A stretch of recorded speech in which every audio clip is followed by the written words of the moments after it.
Good morning, everyone. It is time to get our meeting underway. We've all trekked our ways here and made it on time, so appreciate everyone's getting here. We have all members present today, constitutes a quorum. I'd like to take this opportunity to just welcome everybody back for beginning of this year, and we do have one new member to the committee. We'd like to welcome Dalton to the Audit and Control Committee. Thank you. You're welcome. Who let him on?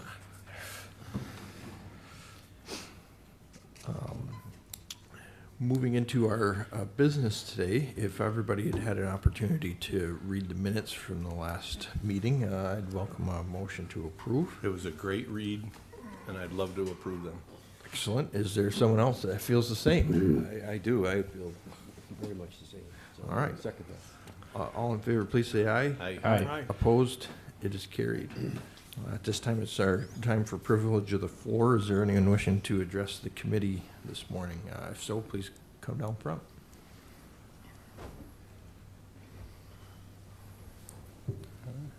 I always love takers. I'm here actually to speak about the charter, and I could speak during privilege of the floor, or if you wanted to have me here during your discussion.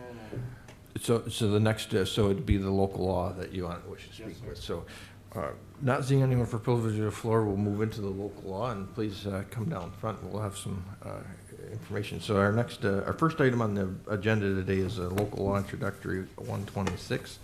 It's a local law amending the Chautauqua County Charter. This is an item that's up for discussion this morning. We've all been supplied a copy of it, and there's several changes listed. Yes, Mr. Chairman, I'm Steve Abdallah. I was a member of the Charter Commission and retired county attorney, and I'm here just to speak to a few points. I did listen to the discussion last night at Planning and Economic Development regarding the charter, and just want to make a few comments and maybe some clarifications.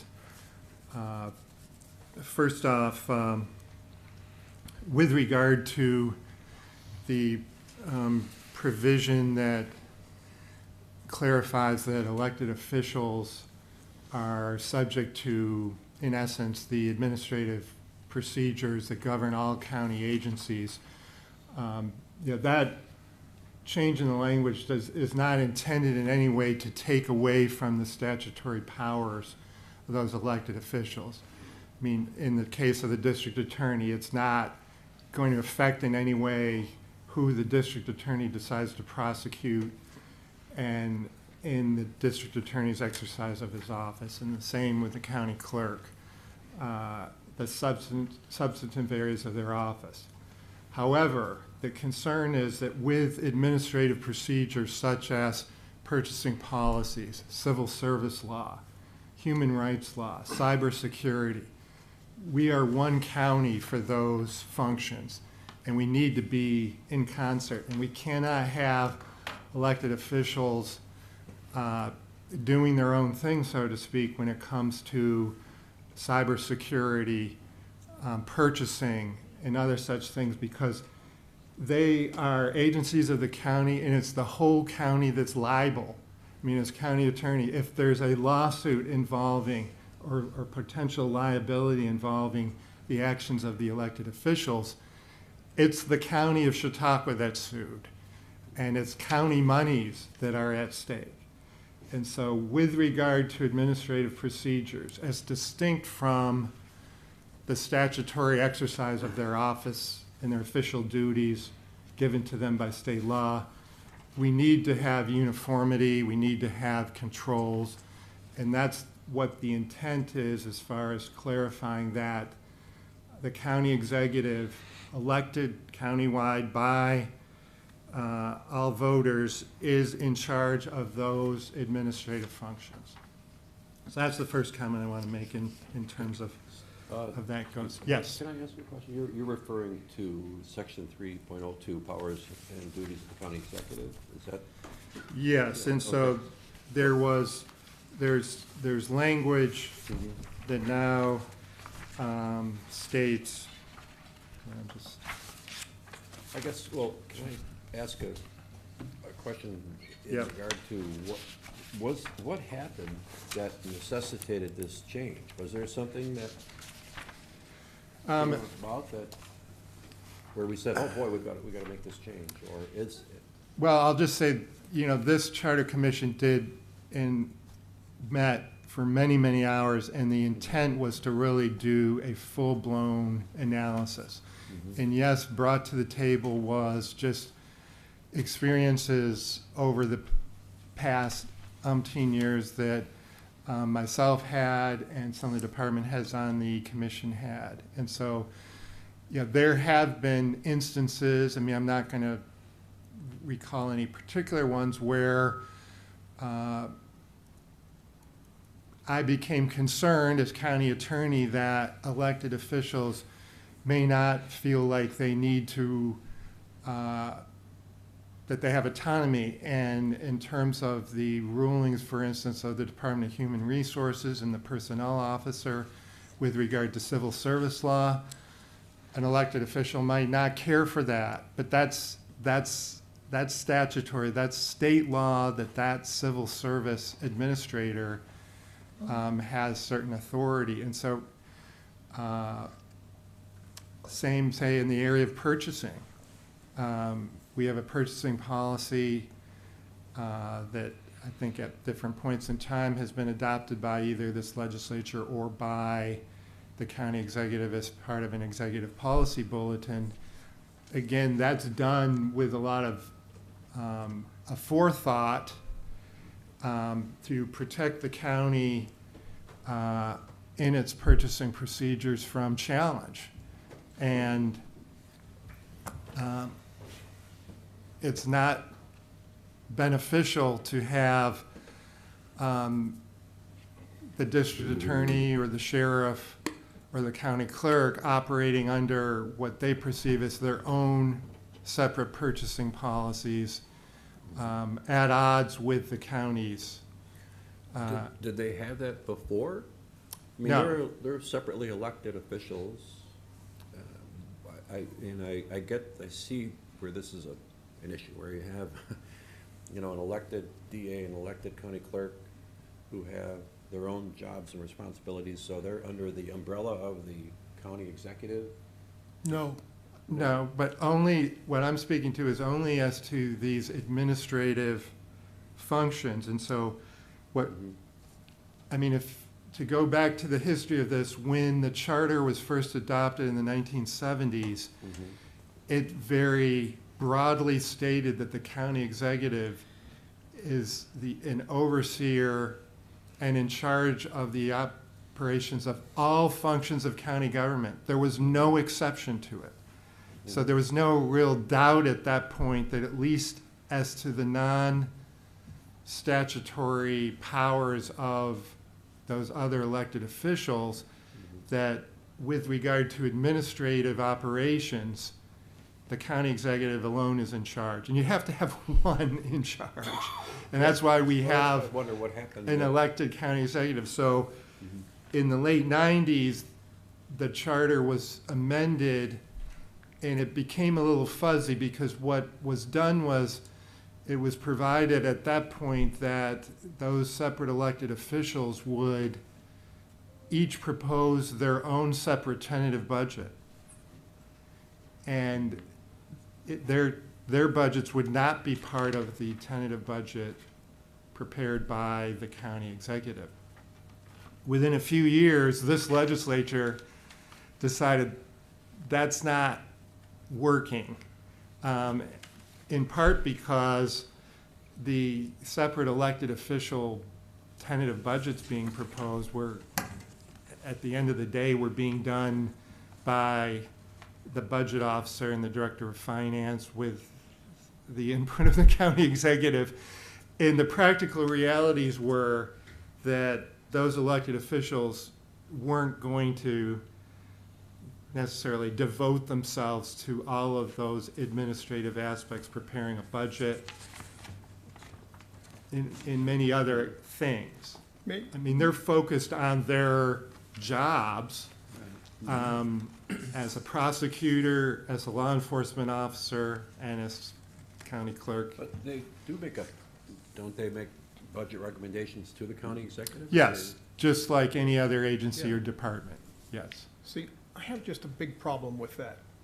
When we elect a sheriff as people in the county, I expect him not only to have his law enforcement duties, but I expect him to run his department. And therefore, I expect him to be on top of how much money he's spending for what result. And that's certainly true of all department heads. Right. Uh, And so, it should be the sheriff who is on the hook for what his budget is. And I would say he is, Well, but when you say he recommends a budget to the county executive through the county finance department, that well, isn't right. and certainly, I mean, that could be another topic of discussion It if is you a little wanted bit. to return to, what was done in the late 1990s. But I'm just telling you that, He and didn't, I think whoever the was elected didn't do his officials job. themselves didn't really object to Yeah, but the that's- legislature amending the charter and putting it back to, now, we want one cohesive budget proposed by the county executive, because from a financial standpoint, everyone is typically mostly concerned about what's the levy gonna be, what's the tax rate gonna be, and those are big parts of it. And to have a county executive prepare just a part of the budget, and then you have a sheriff coming in with a proposal for, say, a 10% increase, it wasn't lending order to the budget process. I understand. Because all of a sudden, on September 25th, you're hit with 4 tentative budgets. A budget from the county executive, a budget from the sheriff, budget from the county clerk, budget from the district attorney, and they weren't in sync. They weren't cognizant of what the others are doing. I understand. And it just wasn't found to be efficient or Right, practical. but isn't it the role of the county legislature to be giving, and we'll get to this in some other side, if we as a legislature want to invest in the sheriff's department and have it grow its expenditures faster than, let's say, the county average, that's on us. Ultimately, the county legislature approves the budget. Yeah, but approving is an after-the-fact thing. And I want to get to that earlier, because that, in my view, isn't working. This whole budget process comes together, we get a great big book, and then we play whack-a-mole with it, because it's so after the fact and it's so detailed. That shouldn't be our role. Our role should be getting in on the front end of this thing and setting some guidelines. And that's a nice segue into the other So let me, piece of this that I wanted to discuss, the goals and objectives part. And, but let me finish with, yeah, on this sure, point. sure. The other is just my experience. So staff versus line. To me, the sheriff, the prosecutor, are line functions. And and finance, for example, is a staff function reporting to the executive. When you give the executive, through his staff functions, power over elected officials, and you increase that power can be wielded to have the executive inflict their desires on that independently elected official. And I've seen that in big organizations many times, and that worries me. So for instance, the way this is written, I kind of would have changed it to, instead of oversight, I would wanted something like audit responsibility. One understands that you want everybody to obey state law. And quite frankly, the sheriff is responsible to the state of New York for obeying state law. You want everybody to follow the same purchasing policy, got that. But I would rather give the executive the minimum amount of power necessary to cause that to happen, as opposed to increase its power of oversight on the individually elected officials. So to me, it's a matter of degree when, if we could word that as the executive, the finance department has, transparency and audit responsibility for surfacing any differences in the, let's say, sheriff's department from county purchasing policy. Think so? I mean, so what, the amended language in 3.02A, it currently says that, starts off with the executive branch shall be responsible for the administration, organization, and implementation of all functions of county government except, and as it stood right now, it just simply said the sheriff, district attorney, county clerk, and board of elections. And that's where the concern came in that that might imply that they're totally autonomous and can do whatever they want as to all administrative aspects of county government. So what we're recommending be added is it's except the discretionary, supervisory, and policy decisions of the sheriff, district attorney, county clerk, and board of elections, to try to make a distinction between the administration operational aspects. But how can you be autonomous on operational aspects and not be autonomous on policy? Policy broadly speaking.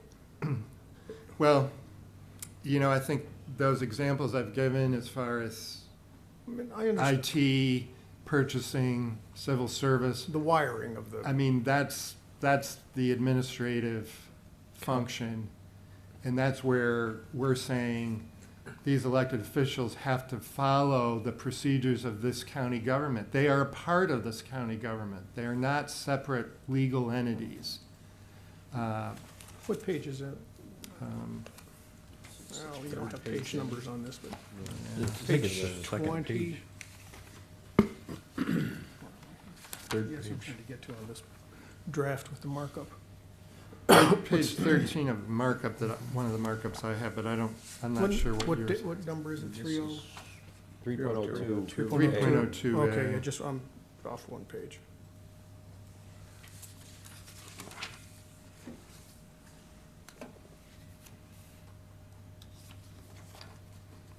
Oh, 3.02. And I'll make a comment while Mr. Johnson's gathering his position. I think the changes are trying to hit a broader topic in the sense that, I think that those department heads are subject to follow what the county law has, the total county has to portray. And I really get the point that you're trying to portray there. We're not really trying to handcuff them in any way. In sense that, for budgetary reasons, I think that it really could be very messy if each individual department was in charge of developing their budget solely on their own. I think that developing a budget with the county executive has been a very universal process, and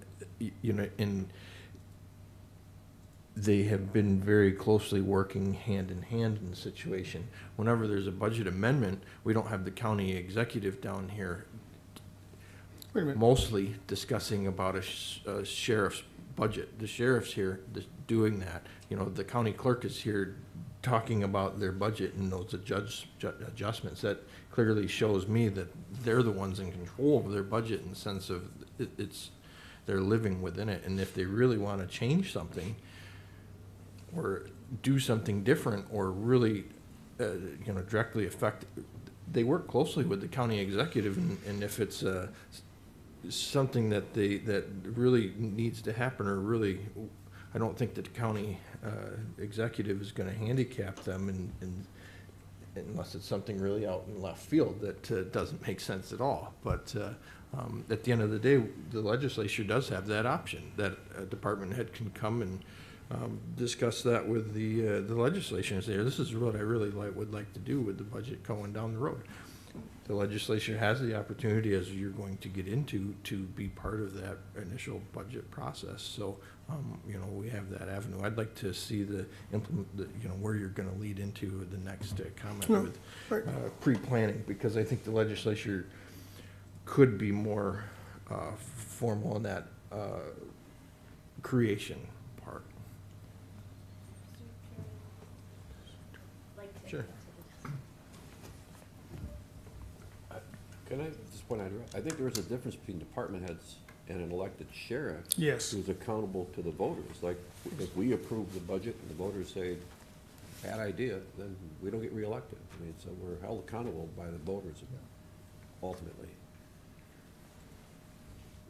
So I think that's different than a department. I think your Understood. No, point and is and I can valid when it rephrase comes too, to also department heads, including, but you know, those sheriff, other the DA elected who's officials. elected, There's a big distinction.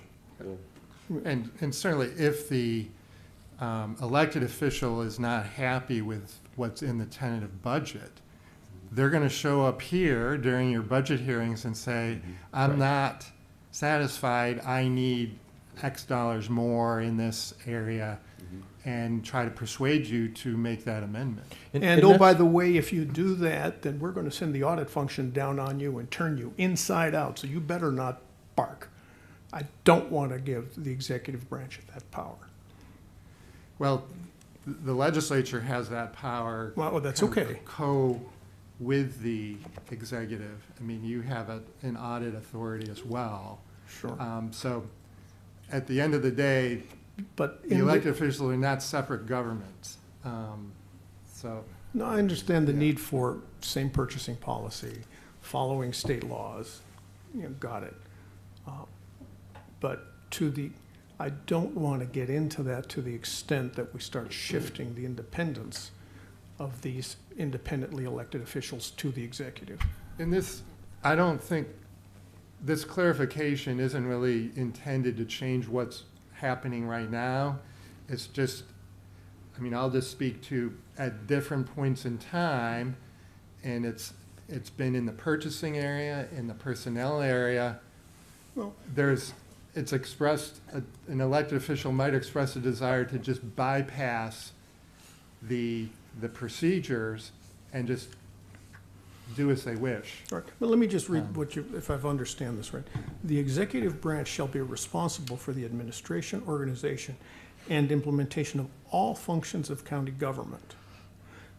Okay? And then the way you, except the discretionary, supervisory, and policy decisions of the sheriff, so forth. But right up here, if the executive is responsible for the organization of the sheriff, really? In terms of who reports to who inside the sheriff's Yeah, office? I mean, when it says Well, supervisory decisions of the sheriff, so that word that was added is, this could be written differently if desired, but that was trying to hit on, they are still the supervisor of their department. They're gonna decide who is hired and fired. They're gonna decide. Yeah, well, maybe it's a language issue then. Yeah. Because if the executive branch will be responsible for the administration of, with a little asterisk on administration, the administration of the sheriff and so forth, and we define administration as legal policies, purchasing policies, specifically, so we delimit it to specifically what we're talking about, then I'm okay with it. But it's the broader language I I don't mean, like. we could try to get more specific.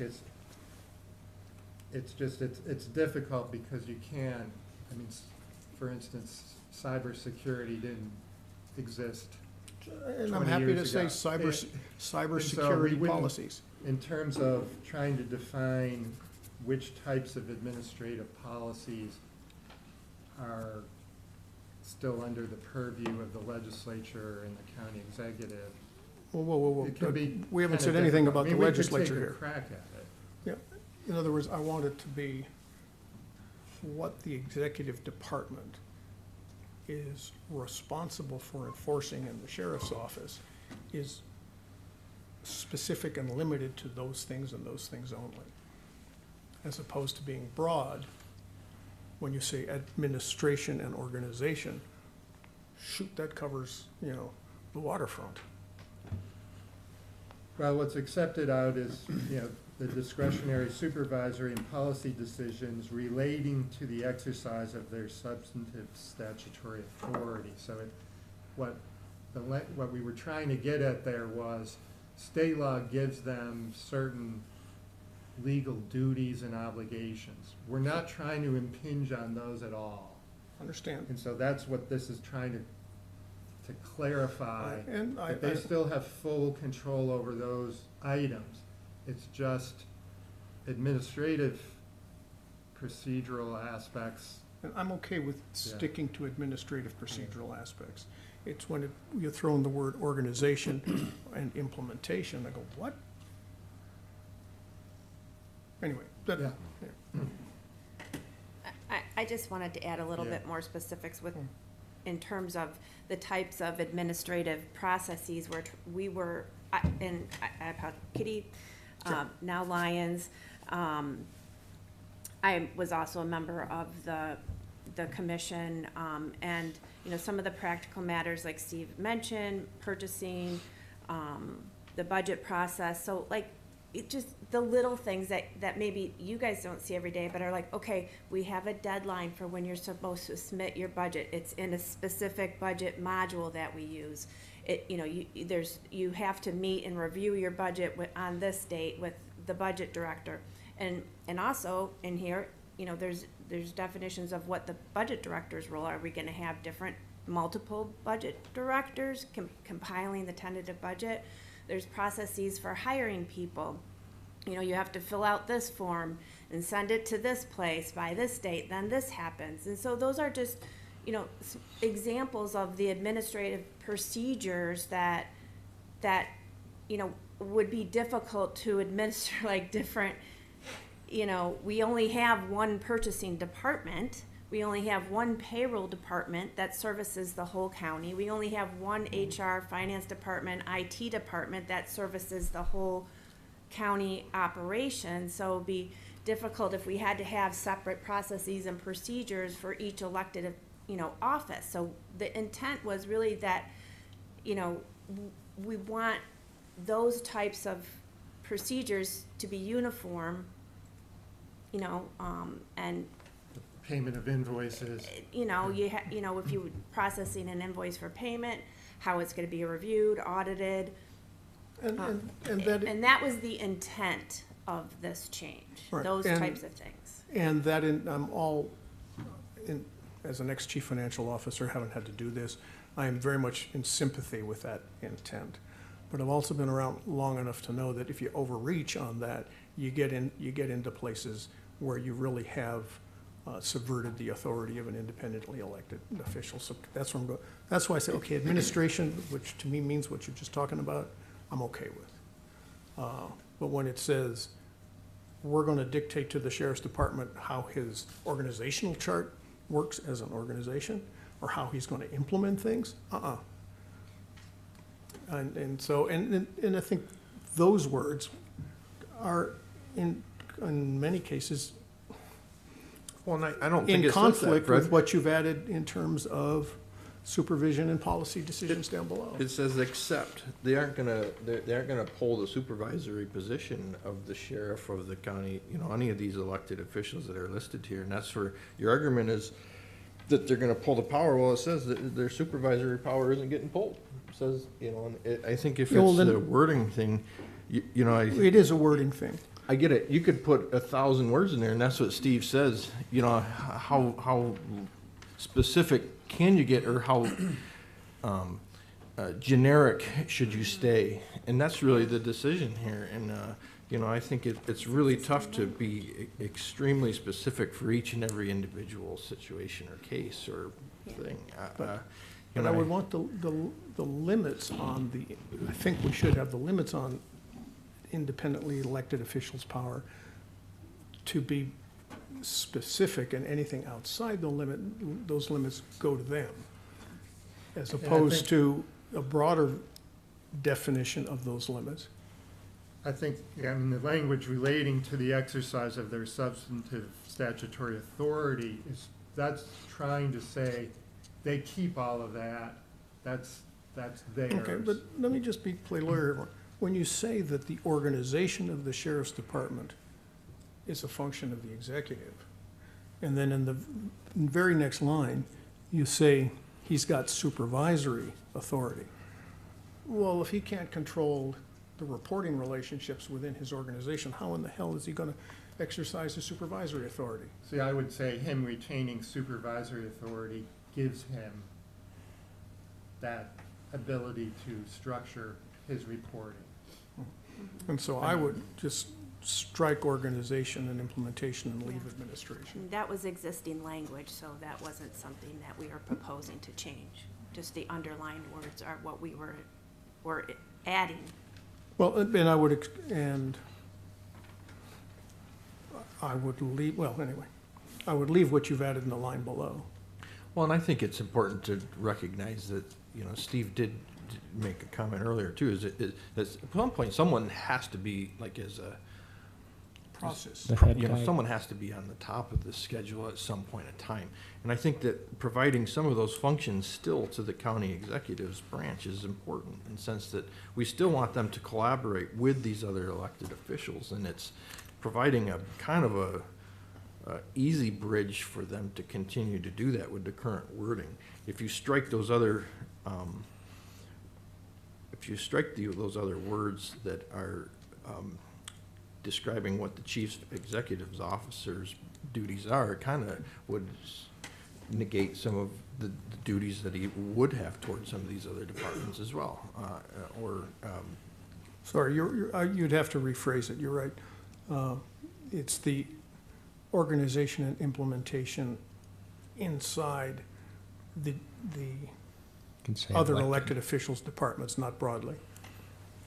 I mean, in terms of the wordsmithing, you're right. Sure, well, you're talking about the executive branch should be responsible for administration, organization, and implementation, right? Is that what you're Yeah, referring to? and certainly earlier? within the executive department, he is responsible, or she's responsible for that. Sure. But I don't think that the executive, and when I say executive, I mean the executive branch, should be responsible for the organization and implementation inside other elected officials' departments. The administration, sure. And that's what I'm trying to get straight in the language. And, depending where you go with the draft, I mean, we could certainly take a crack at I'd leave that with you, Stephen, if I could. revising that language to try to address the concerns today. Yeah, well, when I got this, I'm thinking, okay, we're looking at changing the charter. It's the Why? one- Like, my first question is, all right, why are we, what happened? And it almost seems like we're talking a lot about something that we're like making a change in search of a problem. There wasn't a problem? I mean, I don't know of a problem between the sheriff and the county executive or the district attorney or the clerk. I'm not aware of one, so.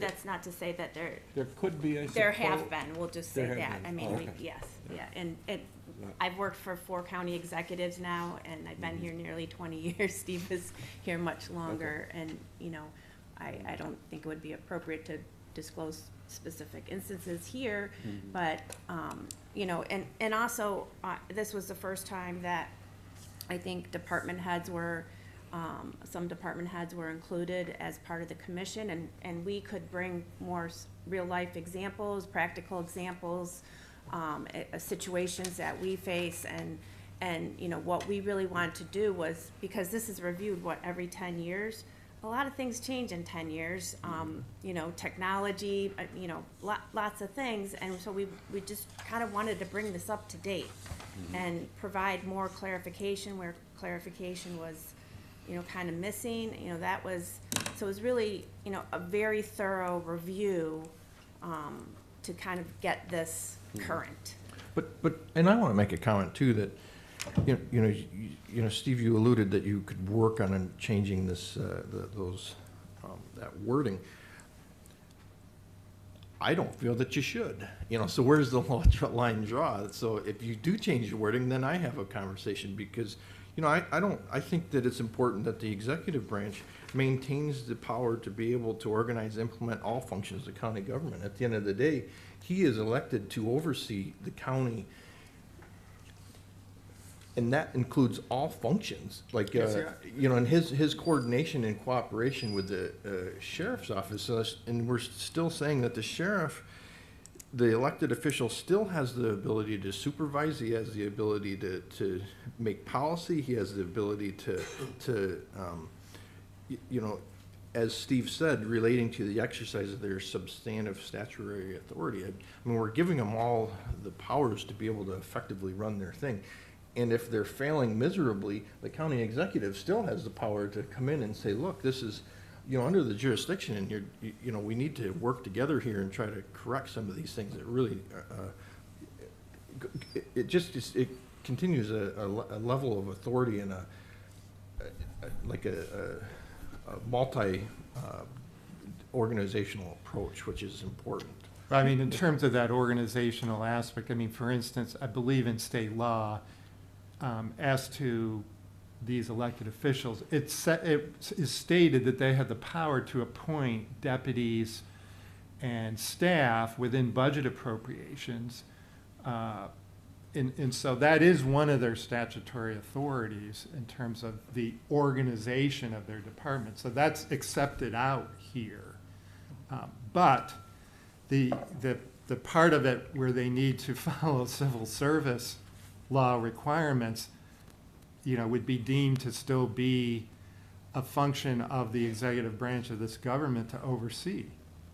They can't just hire somebody and notify HR a week later. That's something I feel may have happened in the past. Mr. Chairman, I'd like to make a comment that kind of ties together several of the points that were brought up here. The commission, as Kitty pointed out, reviewed instances in the past that they felt we needed to change the language to prevent those inappropriate things from happening. Now, Legislator Johnson makes the point that this may be giving too much authority to the executive branch, and the executive branch could potentially utilize their authority to the detriment of an elected official. In my 12 years on the legislature, I've never seen any indication of the executive branch doing that. However, if we adopt this change to the charter, and in the future, next month, next year, 5 years from now, we see that the executive branch is doing something that's inappropriate in regard to the other elected officials, we can change the charter again immediately. We don't have to wait for another commission to do it. So this change, as Legislator Johnson points out, could potentially create a problem, but we know that there have been problems that they were trying to address by this change. So I'm in favor of addressing the problems that we know have existed, and if potential problems arrive as a result in the future, we can address those at that point. Thank you. Executive Wendell, will you? So, just to capitalize on what was said, to Chairman's point, each and every member of the Sheriff's Department and Under Sheriff Rensel has been here for a long time. They are employees of Chautauqua County. So as Steve said, we do have to follow civil service. There are many functions that they have to follow. There are statutory requirements that the sheriff has, but each county is uniquely different insofar as they're required, and correct me if I'm wrong, Under Sheriff, to provide civil authority and protection at the county jail, not a road patrol. We've adopted that, we've implemented that. So that is something that each county is unique. So again, and as Peter said, the chairman said, at no time is the county, and I've been here a little bit longer, at no time is the county or the executive branch ever overstep their authority. But by giving each one of the duly elected officials the total autonomy, you create more opportunity for problems down the road. So along that, and as the chairman pointed out, we're looking at potential problems, or not potential, we're looking at problems that we have had in the past. And I can only say this because I've been part of groups that have done this. We focus on correcting the one wrong that we see in front of us, but that one wrong created more problems down the road. And just as Pierre, the chairman had said, we'll focus on those as they come along, but to say that we need to try to forecast every single potential right now is incorrect. And, you know, or even the statement that, you know, if the budget doesn't fall under the county executive will extend an overreach and an auditory process. I can tell you in 6 years that's never happened, nor in the 16 years of county government that has never happened with any county executive, and going back prior to that.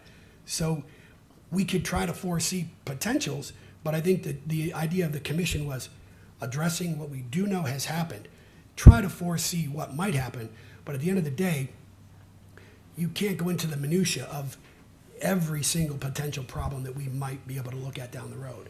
And I think it's kind of where we're getting at right now. Uniquely enough, as we said right here, and I can share this with Steve, you know, a little while ago, we had a law that was written. Two attorneys read the same law. Both had two completely different interpretations. Just like, you know, Legislator Pavlik has an interpretation, Legislator Johnson has an interpretation. Same wording, completely two different interpretations. That's the individuality of elected officials. But I think we have to look at the overall scope of what the charter and the administrative code does. And I think that's what I'm almost saying is we're getting lost in here. We're trying to get lost in the minutia and rather the broad concept of what the charter and the review commission has created. No, and I just want to, comment after that is that, I'm sure that throughout this review process, the committee really exaggerated all these scenarios and each and individual section, the amount of work and conversation that you guys probably had around this already. I think it's important for us to sit here and discuss this morning. This is the certainly the very important decisions that aren't taken lightly. So I really am thankful for the conversation that we've had and the input from everybody, because really it's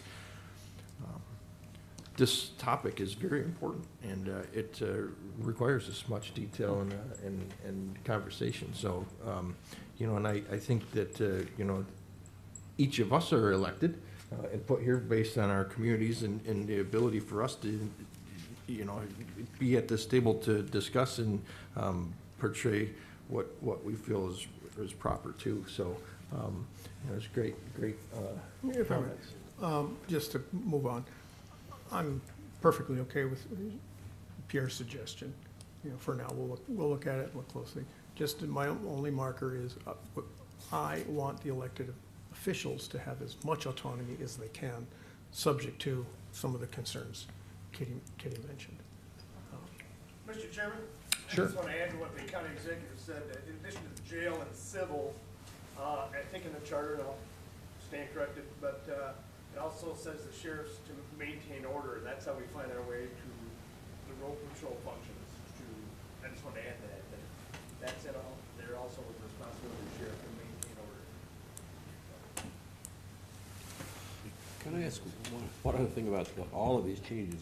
If we're approving all of them or none of them, I mean, can we, when we vote on this, is there a way to say, well, I agree with 90% of it, but I don't agree with this paragraph, or that's, So, yeah, as it is now, what is on your agenda is a package.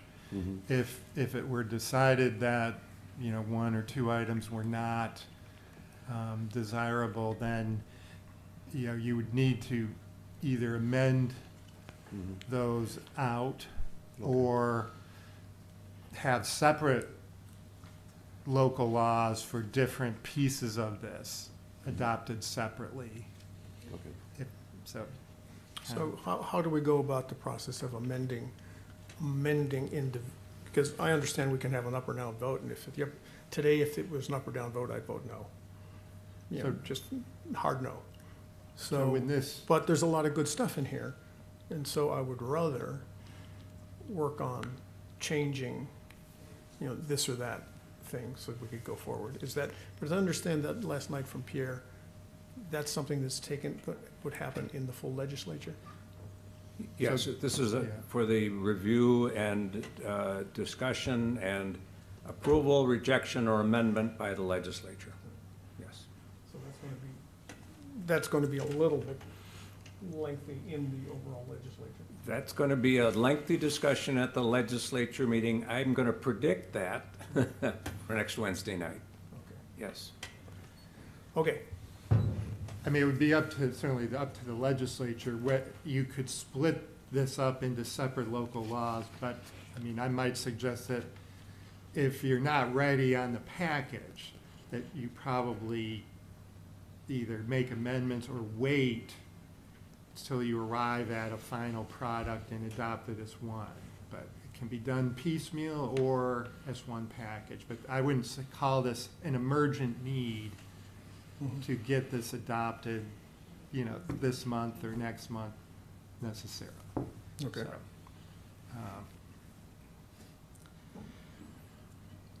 but just dovetailing then on that discussion is the goals and objectives piece and the role of the legislature in the budget process.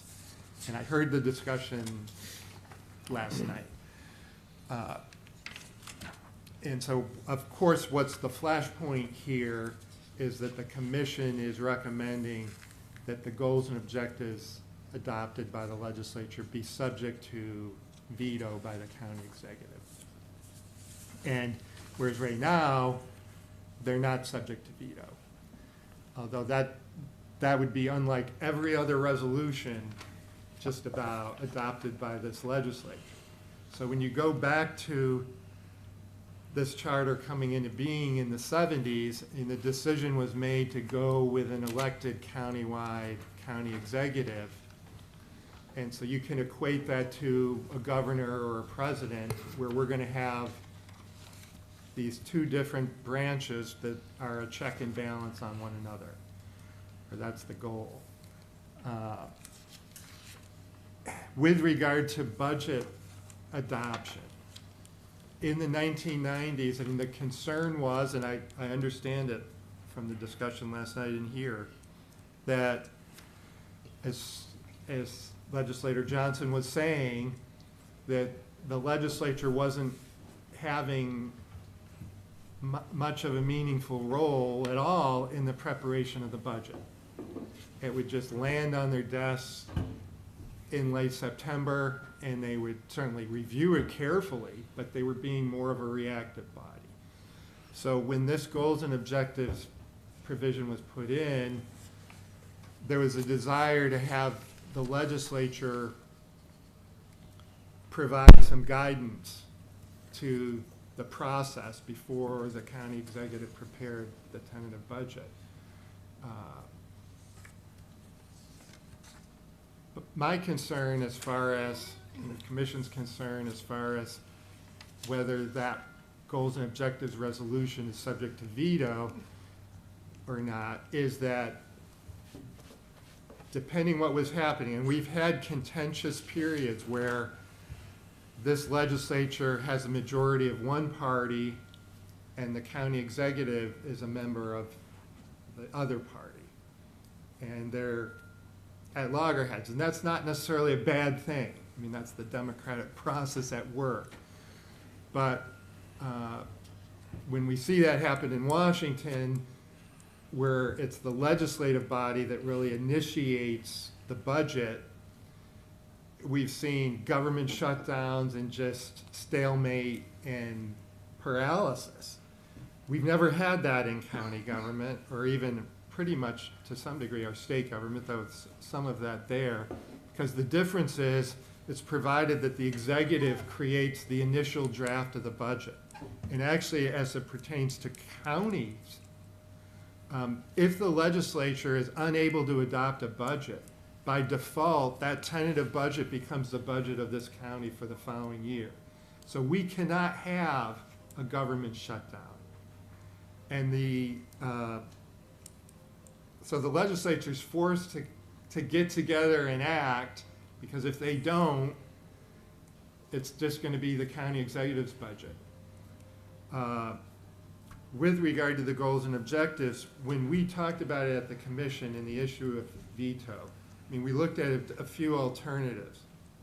One was, the concern is that this could be used by a legislature at odds with the executive to take over the process. And I gave some examples in the memo where the legislature ahead of the budget would dictate what the levy's gonna be, what the percentage of appropriations are gonna be, how many roads we're gonna build, how many bridges we're gonna do. These could all be considered goals and objectives. Heck, it could go to, we're gonna go through department by department, and we're gonna let the executive know, this is the number, our goal, which you must follow. And that's the key here, is the other language in here says that the executive shall utilize those goals and objectives in the implementation. Steve, in the on that creation of the point, budget. Yeah, this clarification came to me last night after the meeting, because I knew something wasn't sitting right. In what we have in front of us, it does not correctly display what the commission recommended. Because if you look at 2/3 of the way down, it says, as well as specific performance measures for those goals and objectives, which may be utilized in the formulation of the budget. The commission recommended we change it from shall to may. But it wasn't correctly displayed in what we were given in the local law. It says shall may. Oh, The that's just, shall should be stricken, and may should be inserted. see, This is 205C, okay. that just looks like a typo. 2.05C, 2/3 of the way down. You'll notice it says shall may. Just the line didn't, Shall should be struck and may should be inserted. Well, That's what the commission recommended. rather, I mean, I don't know, what I, Up above. and I didn't prepare that local law, but my recollection, and I'm looking at least one draft, was, Shall may. it was going to remain the word shall in there, and that's why the veto was put back in, because one of the things we debated was you could have the goals and objectives be just a statement by the legislature, which the county executive could ignore. And that's not how it's been, and that was where part of where the concern has come from. As far as an aggressive legislature, Yes, and the way it's currently written, it says that they shall be utilized in the formulation of the budget, and they shall not be subject, and they shall not be subject to Yes. veto. So Yes. that really ties the hands of the county executive, because it says the legislature goals and objectives shall be utilized.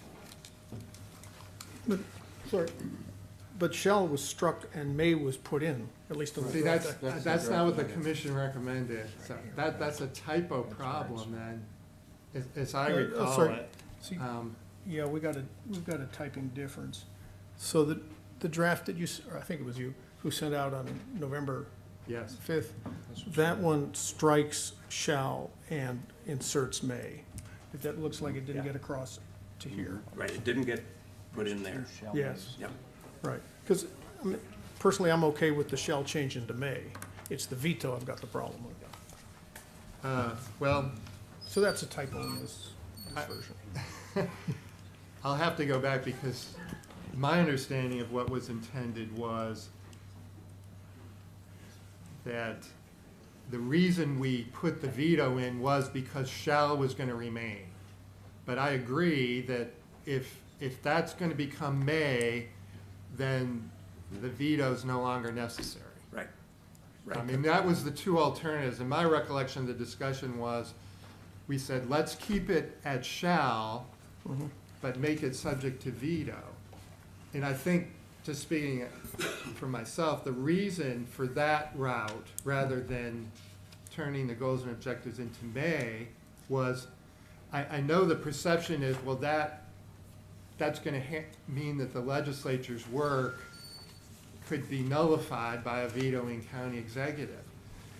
True, technically, but I think from a political standpoint, for an executive to veto those goals and objectives and basically say, I don't want to have to use those in my formulation of the budget, is and I'm telling the legislature basically pound salt. They would need to be careful about that. Well, Because down the road, I mean, I know that the county executive has line item veto, and that's subject to two-thirds vote override. But, you know, I think if it's May, I mean, yeah, the advantage of no veto means the legislature gets to state its wishes. The county executive can't disturb those statements. And then, you know, the political process will happen in the fall, you know, when the budget's adopted, as far as whether the legislature feels like their goals and objectives have been honored or ignored entirely at the other extreme. So, So it's a choice of when do you want sort of that budget fight to occur? At the beginning of preparation or in the fall? and if you, okay, so the shall May thing, I mean, May's fine. But one of the first impression as I went through your cover letter, which is, I think was great because it focused the mind, was that there's a kind of steady erosion of stuff moving from either elected officials, which was the lesser part of it, but the legislature to the executive. And so that kind of raised my yellow flag. And so when you, on your cover, when you gave the example of that the legislature should not be empowered to say to the executive, look, this is the amount, this is the maximum amount we're gonna let you put the government's hands in our taxpayers' pockets. That is a bright line as a legislature we should have. I said, no, our taxpayers, our constituents are up for X number of $1 million, and we really don't want to go by that. And that's the role, to me, of the legislature, and I want to make sure that we keep that. Well, but I think, you know, where it goes to, though, is, you know, if that's an upfront goal and objective that's not subject to veto and is a mandate, shall be utilized in the formulation of the budget, then I understand that point of view from a legislative aspect, but there would be no end to what those goals and objectives could be. I mean, I say roads and bridges and whatever else. Yeah. Department by department, a goal and objective could be there shall be no more than X number of full-time equivalent employees in this department. No, I understand that concern. And so at that point, if the legislature aggressively took over the budget that way, then at least for budget preparation purposes, you've switched to a county manager form of government. I mean, the legislature has taken over the budget process at that point. We don't have a county executive with any true budgetary preparation powers. So that's a big philosophical change if you went that way. Now, you could limit, and we talked about this at the commission, do you try to limit what the goals and objectives can be? And that becomes a real difficult proposition to try to divide up, you know, what is, if it's a mandatory, not subject to veto guideline, you know, how much does the county legislature have at that point where they can dictate what the budget's gonna be? Sure, and those are good concerns, but are we looking at two different places where shall and may? So, and I want to be clear, so I want a level of clarity for our procedurals. What form will we be voting on, and what is in It's this one construction? that's So there's this bothering me, shall not may, this one. are we treating this as a typo, or what Well, version will we in- be voting It on? was intended to be shall, Okay, and that's why the veto power was added. okay, And I don't know where the may came from. But when we talked about changing shall to may, but our recommendation was that stay shall, but that the veto power go in. so as it stands, we are treating this as it reading shall may, or is it a typo? I don't understand. All right, It's a no, I see. typo. I need to clarify It's a that now. typo. It Okay. should be just the word shall. That's what the commission recommended. Okay, so let's, as a typo, let's make that correction and strike may. Mr. Chairman, Is that this committee cannot make any changes to the local law. That has to be done by the full legislature, Even as a typo? even as a typo, yes. All right, so there are two shall mays within two lines of each other. The first one is that the county legislature strike shall may adopt by resolution goals and objectives, okay? And that's intended to be may. May, and that is as well as specific performance measures, which, see, There's a third shall may on your second page, I believe. Which shall maybe, and then, there's three.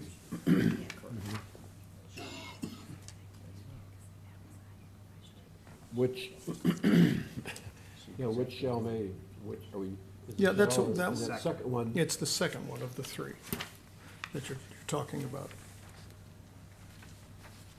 that, well, that's gotta be a type, you have one or the other, you don't have shall may. Yeah. Correct. It's shall. And so So, we're treating may as a typo for, Okay. that's what is Shall be considered, utilized. even though we can't change that. yeah, we'll get to that in a week, but, so, because I am no fan of the legislature giving the executive specific performance measures in goals and objectives. But in terms of overall limits, I mean, I understand you hung jury and form of government points you're making. But at the end of the day, I'm a believer in the power of the purse resides in the legislature. Well, and that's, that becomes part of the philosophical debate on the respective powers.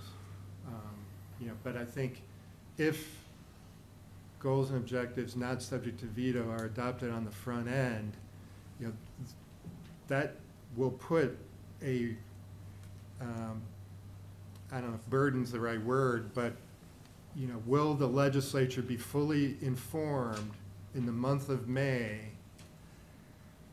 You can put a levy cap before the departments have even sat down and understand. attempted to formulate their budget requirements based on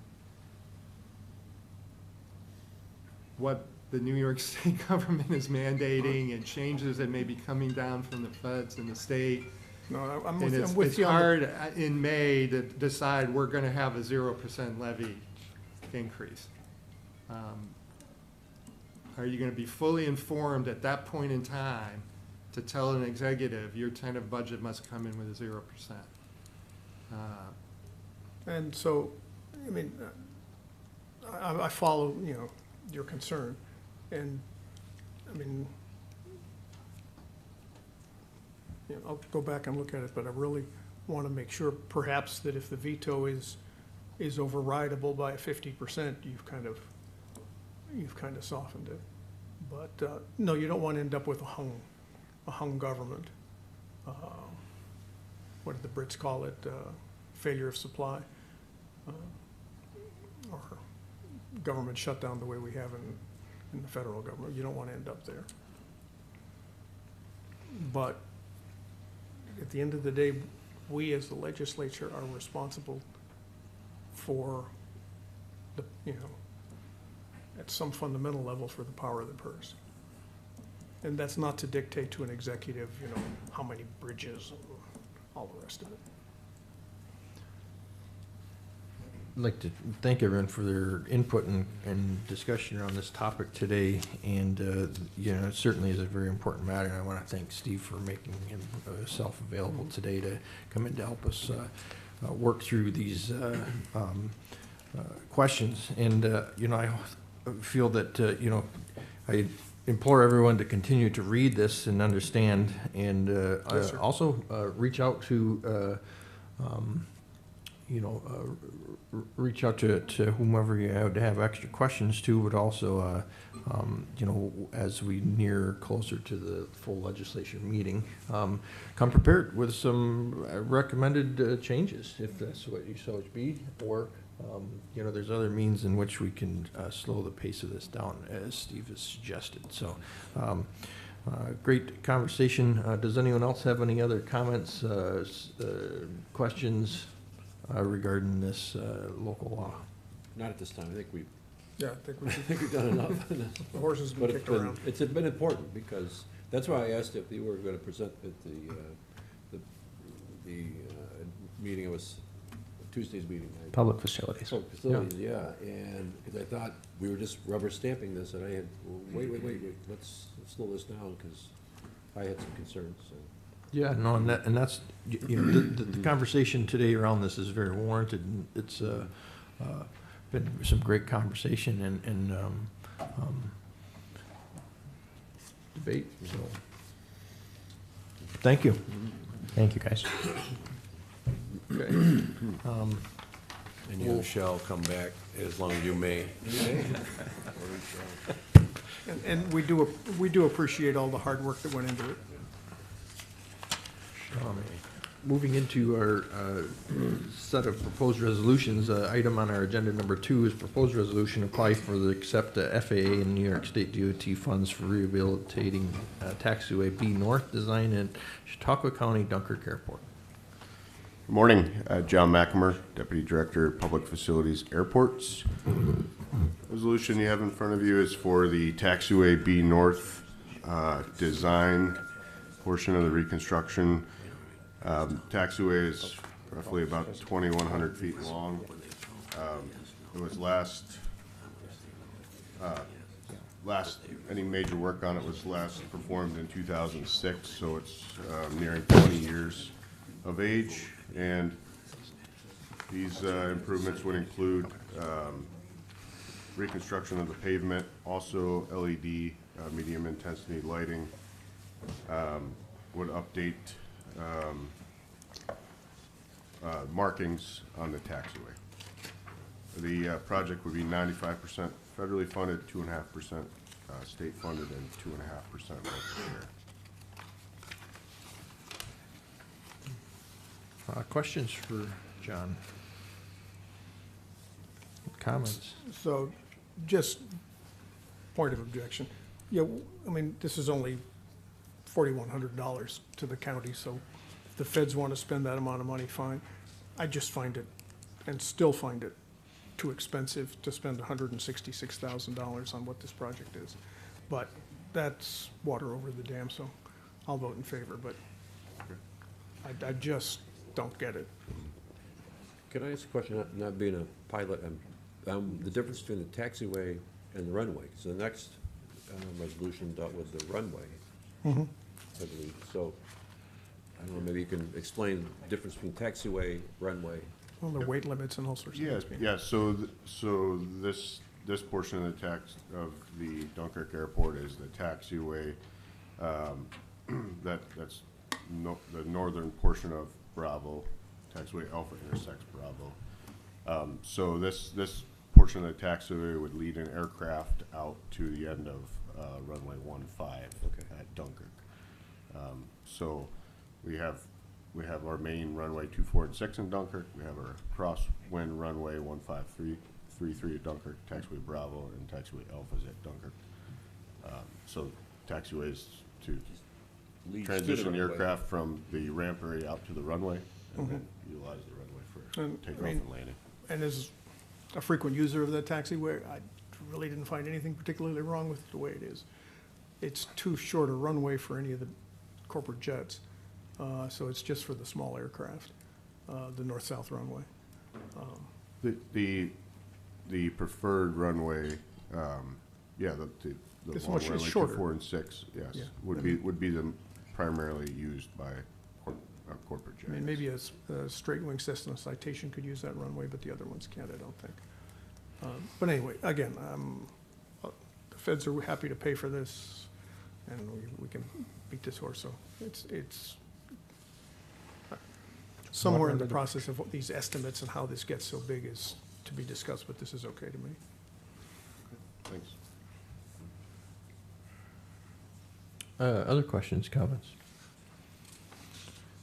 Not hearing any. All those in favor, please say aye. Aye. Opposed? Nay. We have one opposed. Proposed resolution passes.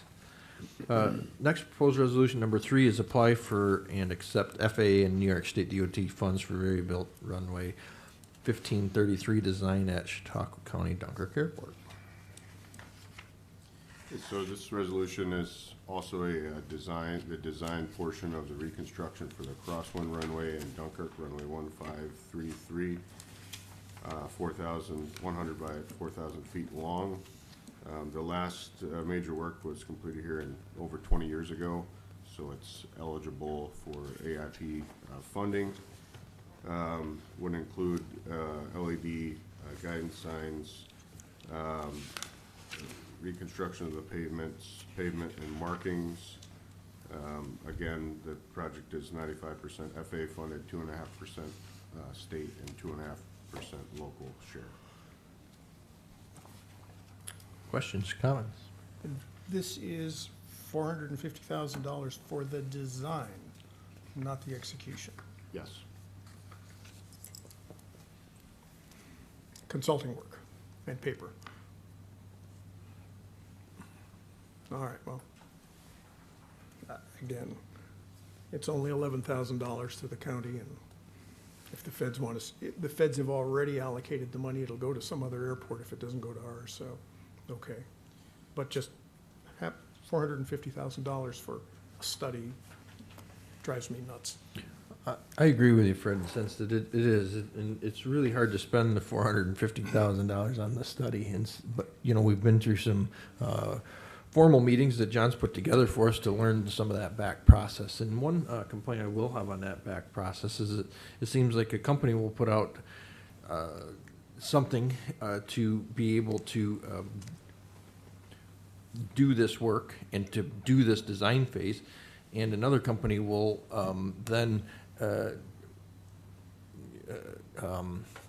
you know, be there to audit the work and that process. Problem that I have is there seems to only be 2 companies that do that, and it's either or, and the other one is auditing the other one, or the other one is doing the work, and it seems that it seems like that it would be nice if there was 4 more additions to that party, in the sense that it could be promote some competition or some more favorable design project costs. I think that, you know, obviously these projects need to get designed, but, and I'm also an advocate of, you know, we're designing this thing. Some of that cost goes into the project itself, right? Design it a bit and do it, you know? You know, you may design this and then we say it comes back as a project that is far too expensive for us to do, so they have to go back to the drawing board, redesign it. And so we spend another $450,000 to redesign it again. So in the meantime, we've spent $1 million to design a project that may come back again as too expensive. And we should have just taken $1 million and put toward the project. So And there- yeah. it's a tough situation. But the thing is, this $448,000 estimate is produced by consultants, not the feds, we the county hire. Understood. And it was those same consultants that tried to explain to us that why this was okay. said, well, wait a minute, that's a little bit fox watching the chicken house here. But, I mean, again, I don't know what to do with this, but it just, for a study on the secondary shorter runway of almost $500,000, just, I do not understand. So I certainly understand your concerns and certainly understand the expense here. If I may just add some background information which may help. It just needs to be clicked back in there.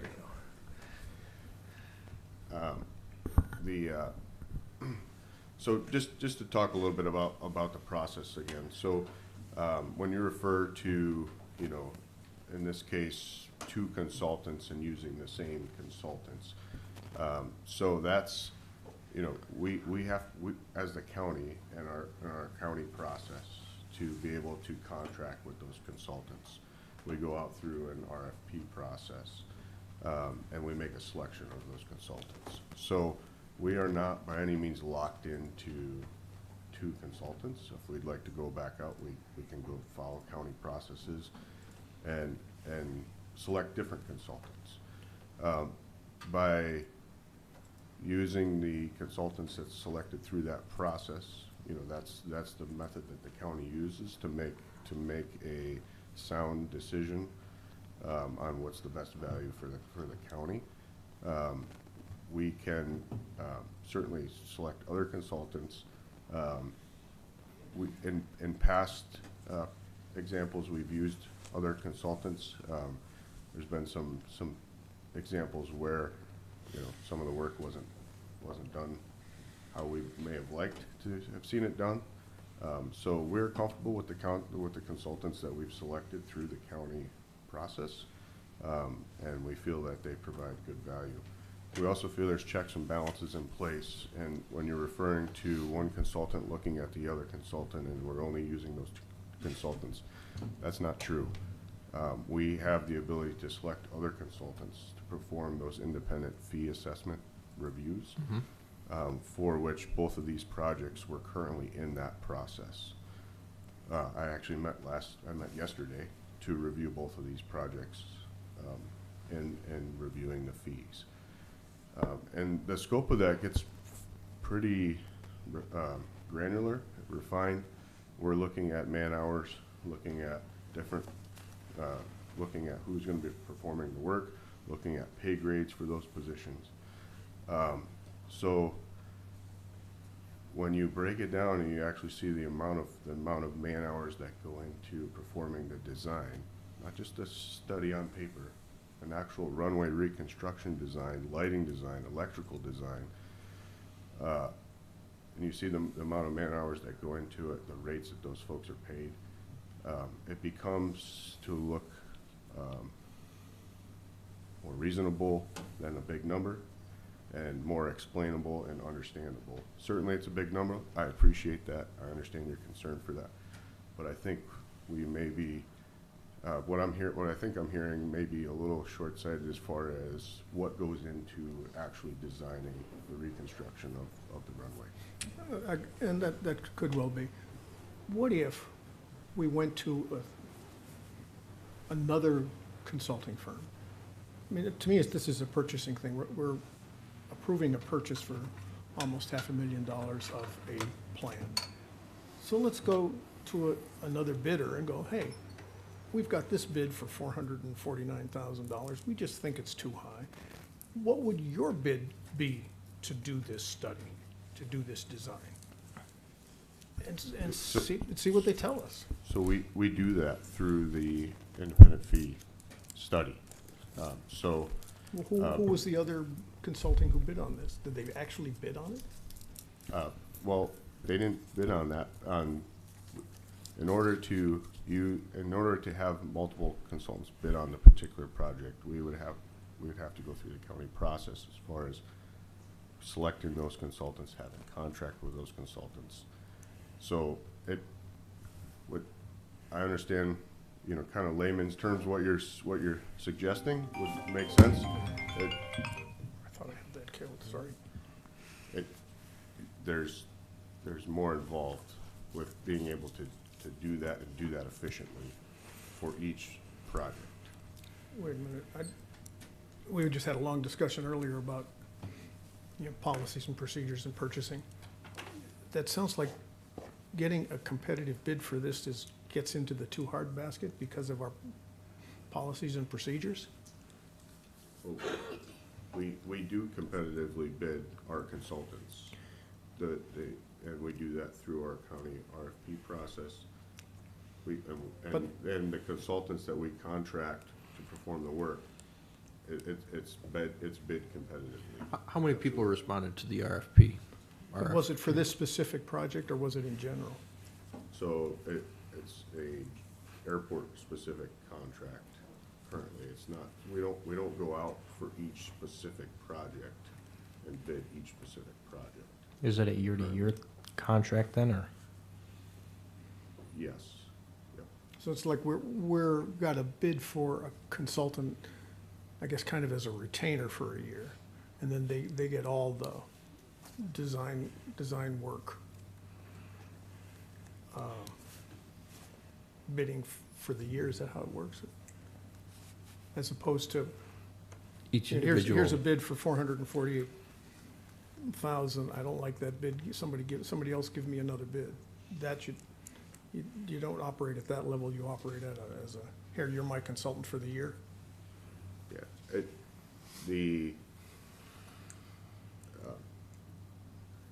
The idea, so the idea of going out to bid for each specific project for a different consultant to manage that specific project, coordinating that with the county processes, coordinating that with the FAA processes, the relationships that the county has with our current consultants that we've selected through our county process, the relationship with the FAA, the continuous, almost daily communication that occurs on those projects is most efficient, and that's what we've decided how we've decided to operate the airport and as a county. It's most efficient, and it's not unique to Chautauqua County. It's how I would say the majority of other airports, operate.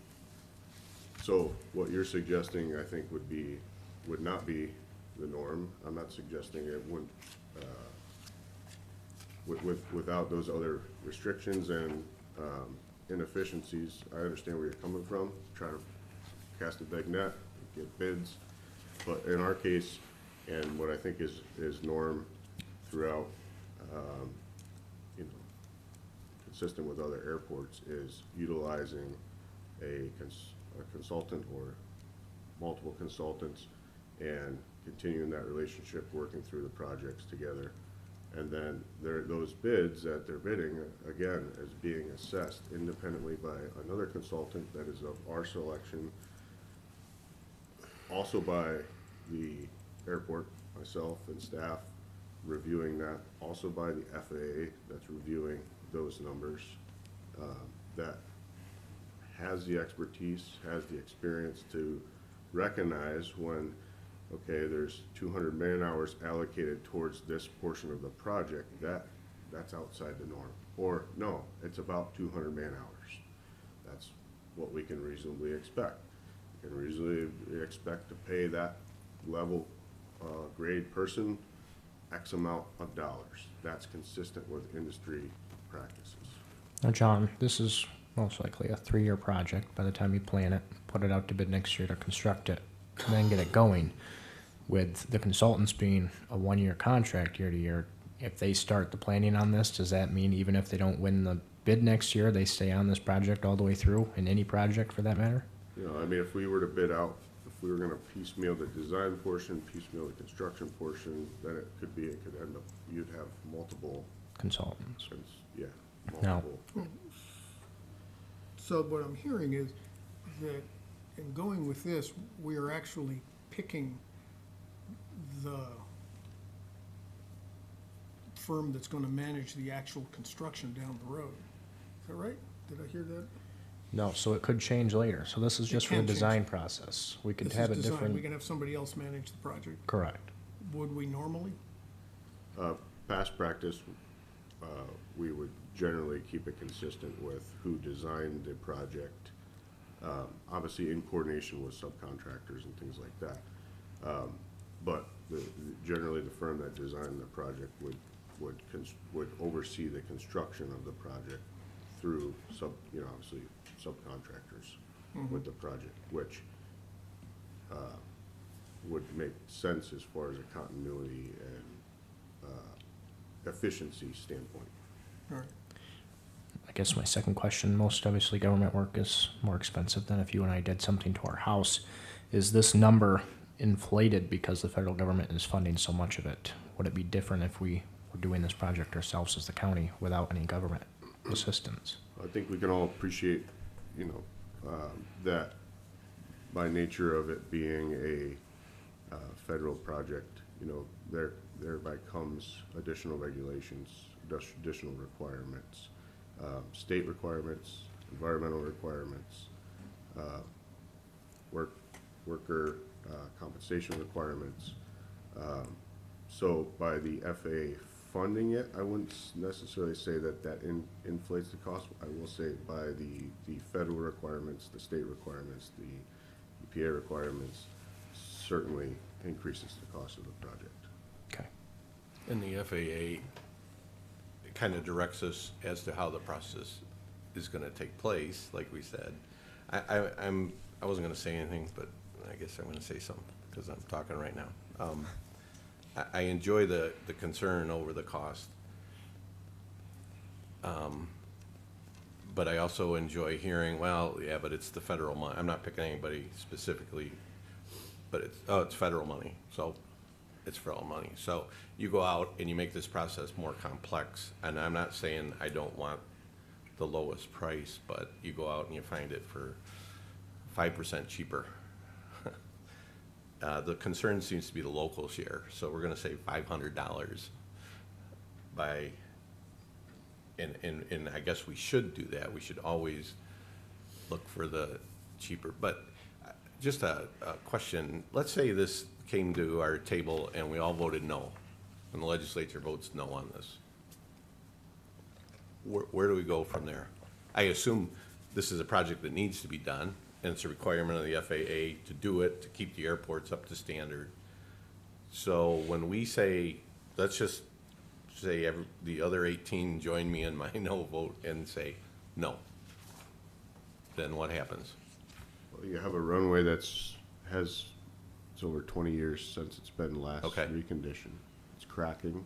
Okay, It's in repair. okay, Pavement is cracking, and as time goes on, those cracks get bigger, and then those cracks lead into asphalt that becomes FOD on the runway. okay, Creates safety concerns okay. for aircraft landing. So eventually, the runway would not be, safe. It'd be no longer a safe for- runway. Safe for operation. So do we close that runway? So if the Can we runway- close that If the runway? runway's not safe for operations, then we wouldn't allow, operations, or we would note them, the portions of the runway that were not safe for that. So I'm just saying though, so once that was deemed unsafe and we're not gonna use it, does the FAA step in and say, you have no choice but to fix that? No. So, as part of our grant assurances for the airport, we're obligated to maintain a safe airfield. So we basically have to operations. keep it, I'm not advocating to not have a safe airport. I'm just saying, if we go through these process and we discuss some of the charter and stuff and the value of us voting for this versus voting against this, Can I, where does the no vote take us? can I help with that? You can try. So, first of all, the larger question you asked is, do we have to have a crossing runway at that airport? I would think the answer is no. We don't have to. We can close it. Just operate with one runway. If we're going to have an operative runway, it needs to meet FAA specs. So that's two things. Then the other part of your question is,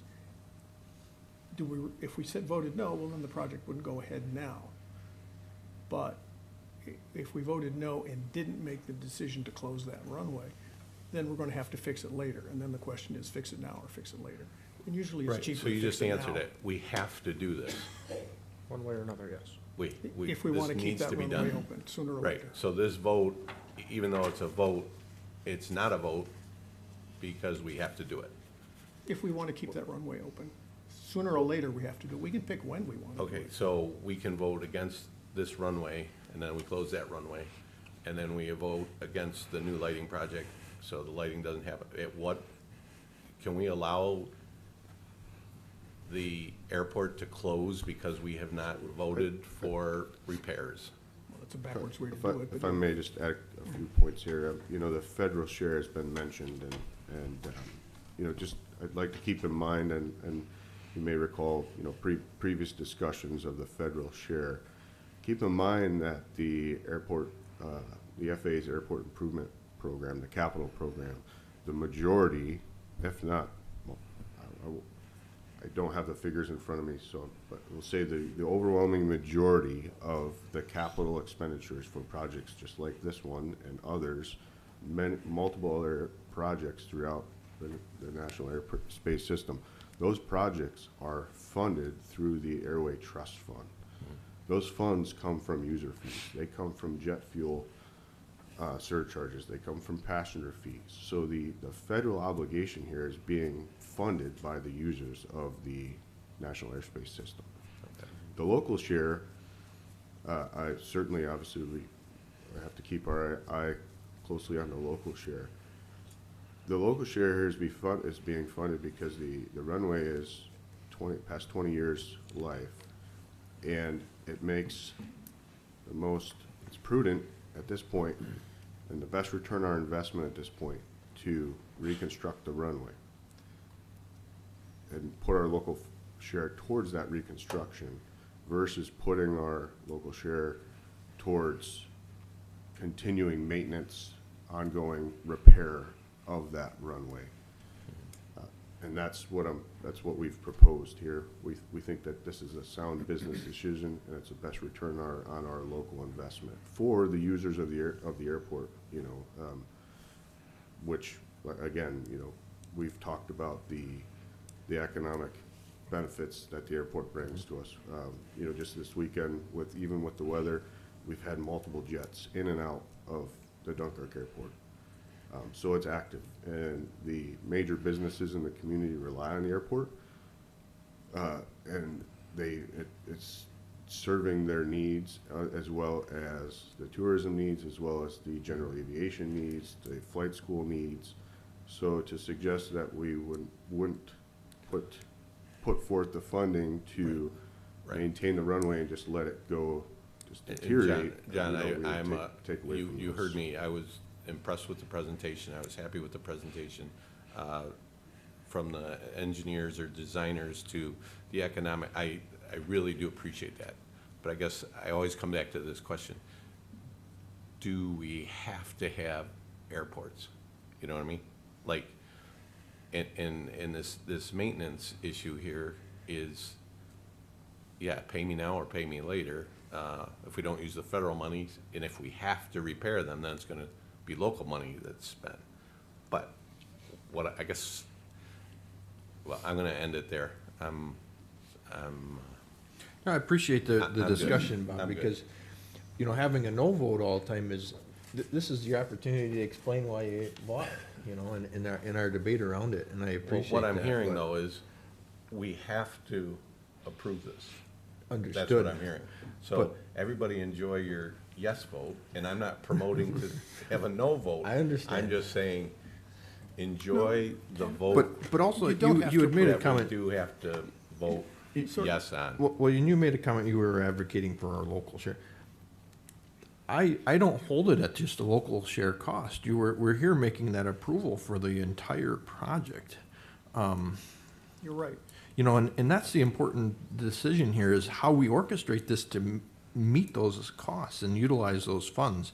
Now, we could come in with and save the federal or state share as well as the local share by managing it in an effective means. Now, what I have heard John say is he feels that he is doing it as efficient as he can. Now, if we hire a firm through the RFP process that's based in Louisiana, what resources do they have to accommodate the Jamestown or Dunkirk airport?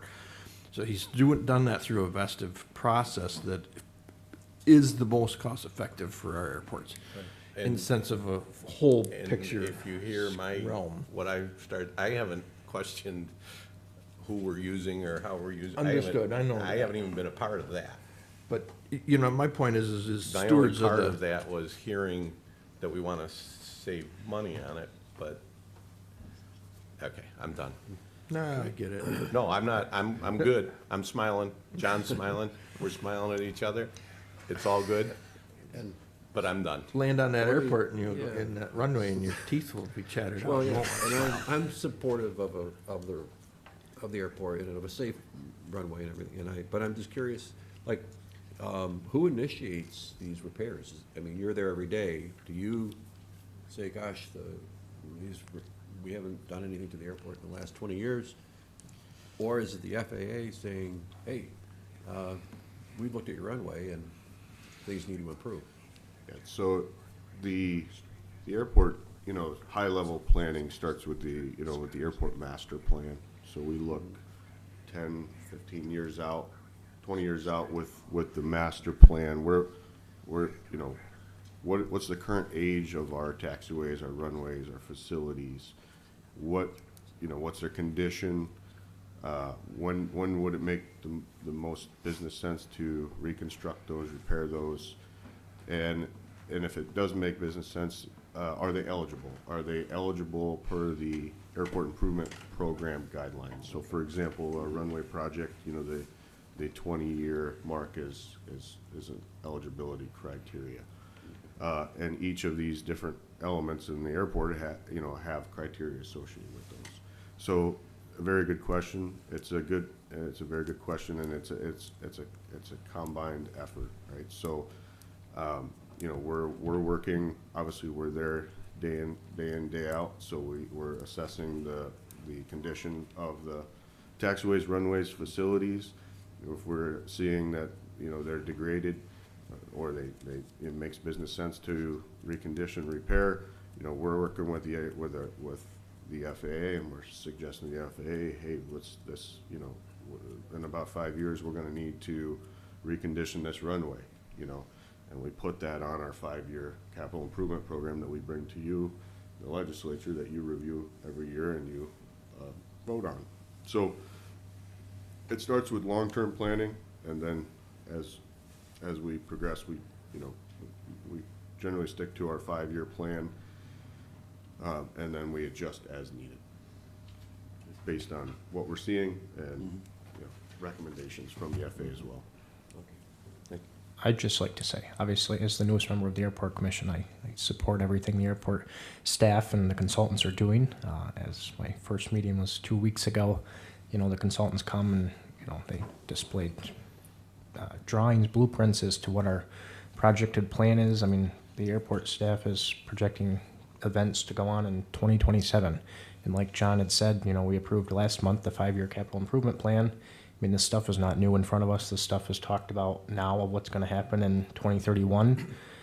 Obviously, as Bob has said, we're going to vote on it now. We'll see where we are in 5 years, and that's everybody's, right as the 19 of us as elected officials to vote when it comes time for, the regular legislature meeting. As for this year, I would like to point out it's 2.5% local share, where obviously waiting next year goes back to 5% local share unless the state's $260 billion budget that was proposed this week has something in it for local airports, which, we might look at 2.5% as, 2.5%, but it's still an $11,000 savings on the county taxpayers for an airport that doesn't have essential air service yet. I think John does very well in managing. If you have not yet, I have not had a tour with John, but I did have a tour with Shannon before she left. There's a lot that goes into the airport. There's a lot of land and buildings that go into maintaining that airport. And I would assume there's just as much in Dunkirk, but I would advise anybody on the entire ledge and or the committee to go up there and see what's involved, and even just to go through and see, coming up here, we're gonna have a vote on the interior projects to redo the entire terminal. The terminal itself is, as I made a joke to the town of Poland, and they laughed, that hasn't been done since my mom was a kid. And I mean, that's crazy to think that it's, what'd you say, 1990s? It's 30 years old. It's almost double my age of how long the airport's sitting there. And of course, then we look at is, again, why is the federal government funding a project for an airport that doesn't have essential air service? That's an argument and a fight that we're obviously having with our federal officials of, we need the support, and if you guys are going to continue investing in us, then why not invest fully and give us your 100% support and give us air service back? But I guess that's what I have to say at this point. I appreciate John, and the consultants are happy to talk to us at any time. They've obviously had our meeting. They've given cards if anybody needs that. I'm sure John and his staff can assist us in getting the information to contact them. Thank you, Dalton. I will make one, at least one additional comment on the runway 1533 project. So as I mentioned, as of yesterday, reviewing those projects, performing the independent fee assessments, and so the expense that's listed there for that project may decrease. It will not increase. So I may need to come back with a revised resolution with a lower number for the design. The number that was utilized included a survey, actually mapping survey of the elevation, so the existing elevation of the runway. After the reconstruction of that runway, it needs to be very precise. There can't be really any change in the elevation. So I don't think we're going to have to do that survey, so that would lower the expense significantly, as well as some other items. So I just wanted to mention that. The idea, we are looking to apply our federal grant deadlines are first part of May. So in order to apply for those, of course, I'm looking for your approval of these projects. And trying to avoid any last minutes. So the number that we utilized there is a conservative number, which may decrease, which ultimately would be obviously beneficial for all involved. But just wanted to mention that. Mr. Scudder? Yeah, I said I wasn't going to say any more, but now I got 3 points, so I'll try to stay on task. I'm going to make this statement. Nobody wants to see the airport succeed more than I do.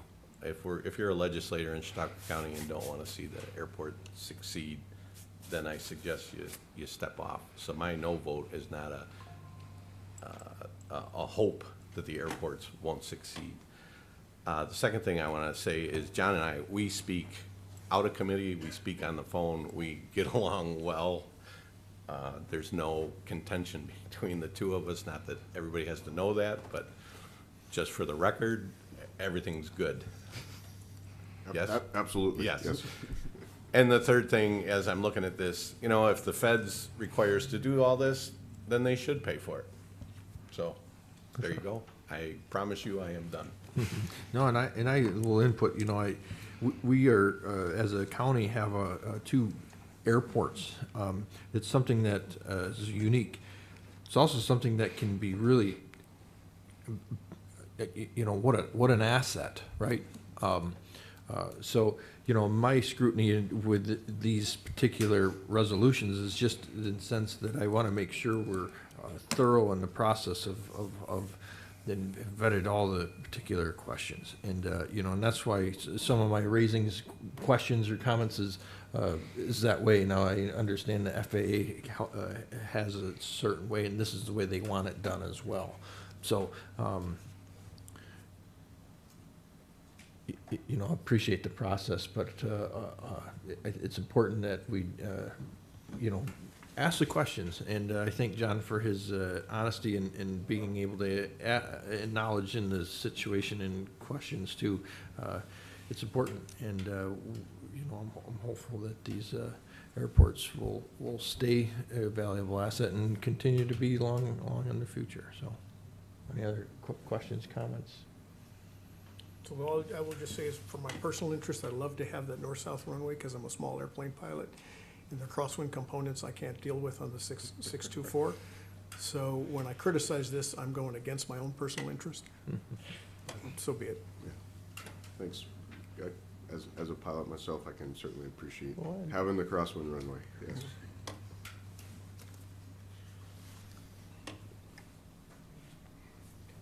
Are we ready to vote?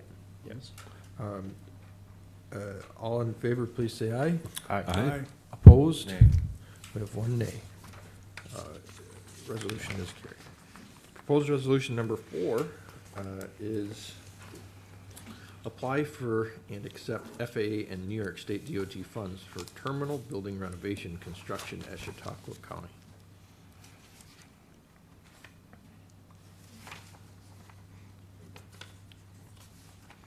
So, question for, just in this sequencing of things, I mean, as legislator Anthony just said, why wouldn't we, in a perfect world, postpone this until we find out whether or not we have air service? Because if we don't have air service, why are we spending the money on this? It's so, for what we're using it for now, it's fine. If we get air service, then maybe, yeah, we want the upgrade. Is that possible? Couple points or thoughts on that is, so, as we discussed, you know, the last renovations to the terminal area, you know, were back in the early 90s. Yeah, but it's. So the space is certainly in need of updates.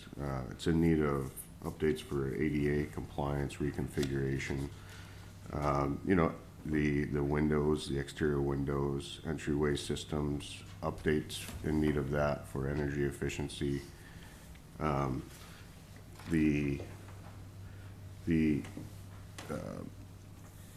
The question of the air service, you know,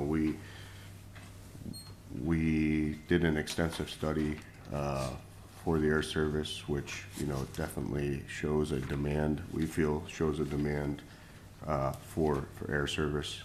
We applied for reinstatement into the Essential Air Service Program this spring, and we've been waiting a decision. We didn't anticipate that a decision would take as long as it has. And, you know, as you know, these projects, you know, take time. So we previously, you know, we've completed the design portion, which the legislative body, you know, approved the design. We've spent the last number of months working through that design. Many of man-hours dedicated towards designing the project, and now we're looking to construct the project. So to your question of what comes first, I mean, certainly I think there's definitely a sound business case for making those updates for the ADA compliance, for the energy efficiency, for just overall improvement, but also if we were to wait, you know, it could, you know, we could be months, years out from making those improvements, and having an air service operating in its current condition, you know, certainly would not be ideal. And then we'd also be, you know, the other consideration is, you know, the grant funding that we have secured for the design portion and that we're going to be going after for the construction portion. By waiting, we'd be making the assumption that that grant funding would still be available. So that would be a potential risk. Would the design change at all with the decision of the government to reinstate the Essential Air Service? Or would it remain the same? Or can it be, do you think that there would be an A-B plan instituted if Essential Air, through the middle of this process, was okayed or denied, that the project could then accommodate that decision? So we've gone through the design of this project with the vision of the air service. So I do not see the air service changing this project really with any significant impact. If it was denied, would you change the plan at all? So the plant is, keep in mind that the scope of this project, is focused on those areas such as exterior windows, bathrooms, ADA compliance, upgrades to the bathrooms. I mean, they're coming up on 30 years old. Fixtures in the bathrooms, flooring, which is deteriorated. So the scope is really focused on those areas. It's not focused on, any bells and whistles necessarily.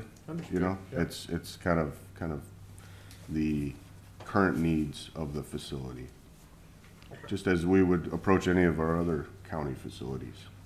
I think as well with putting this year instead of next year, we can look at $31,000 savings that the state's not going to match next year. Great point. And plus the expense will most likely go up. To comment off of John, for the most part, it is a makeover of the airport. The overall building itself is staying put from the presentation we got. The lighting fixtures themselves will be in the same spots with updated LED lights, which obviously if we want to get to the nitty gritty, we'll save on electric in the long run. New windows will save on the heat bill in the long run.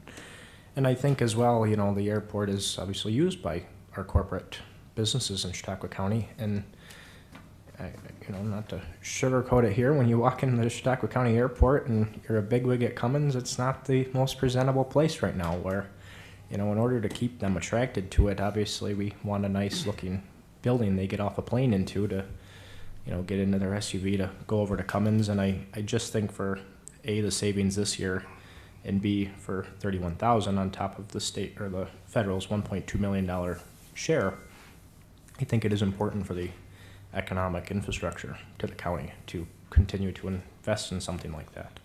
The SUV pulls right up to the Gulf Stream, doesn't it?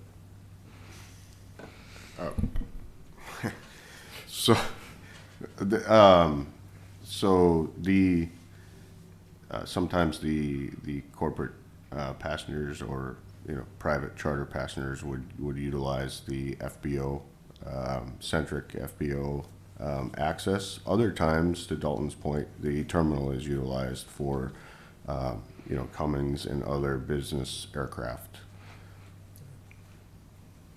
The feds thing, is this coming out also of the same trust fund of the fuel surtax and the rest of it? Yes. So that's going to be that bucket of money is going to be going into the FAA for the foreseeable future. It's not like they're not going to have it. Because your point about walking away from a grant was. Yeah, I would tend to agree that it would be unlikely that they would pull that next year, but I don't know.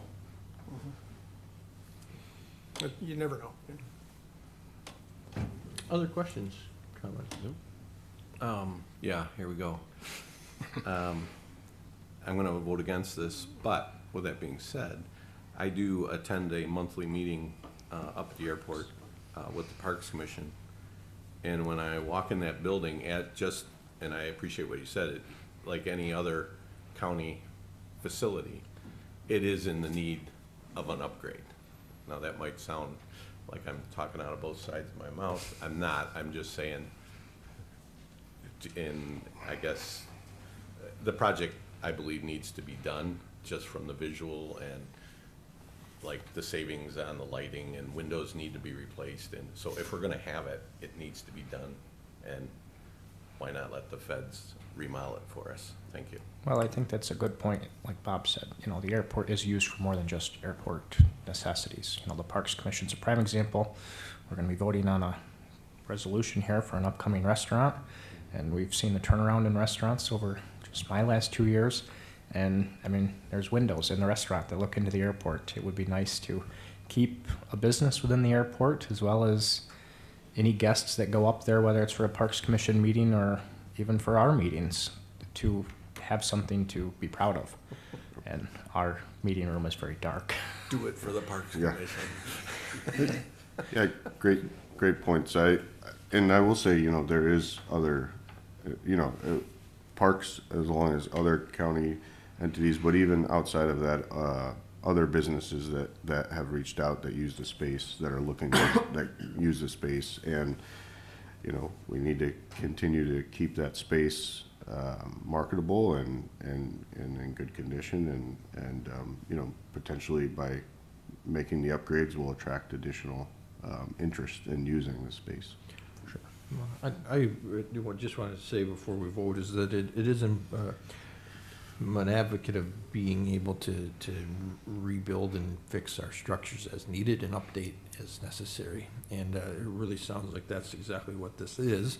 And that the decision of air service or not really has no weight on what we're, an inevitable decision. So, and I've seen, municipalities, County one, others let buildings dilapidate and then really come into a cabal of large expenses to rebuild or, in the county's past, we've highly neglected some buildings that needed repair. So I'm in complete agreement to update this building, bring it into current compliances, and things need fixed. So I'm in favor of it. So. Deferred maintenance is otherwise known as premeditated neglect. Yeah, agreed. All those in favor, please say aye. Aye. Opposed? Nay. 1 nay. It is carried. Next proposed resolution number 5 is to authorize lease of the restaurant facilities at Chautauqua County Jamestown Airport to Archie's Airport Diner LLC. So, cited for the potential to have Archie's operating at the airport, hopefully starting in March. Looking to serve breakfast, lunch, and grab-and-go sandwich options. The term is for 1 year, and it's at $900 monthly. Questions, comments? Who is Mr. the owner Nelson? of Archie's? I think I thought I heard a name somewhere, but Isn't it From recall. North County ownership? It's a sole proprietor. Yep. are we I allowed? I don't know if, so, I don't know if that's something Is it that we, appropriate to- I don't know if that would be appropriate to I don't wanna- discuss right now. I'd be happy to talk to you. I think we I asked, kinda figured that. we asked last time, is this Archie's, Jughead and girlfriend named Veronica, but I think we asked last time, does this Archie's have another operation up that way? No. Do they have restaurant experience? And I think the answer was no. So they do not have another operation currently.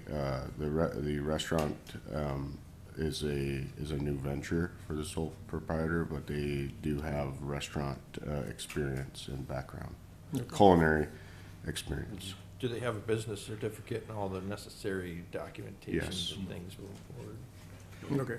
But with the delays we've experienced sometimes, geez, it might take them 2-3 months to ascertain that. Sorry, I had to say that.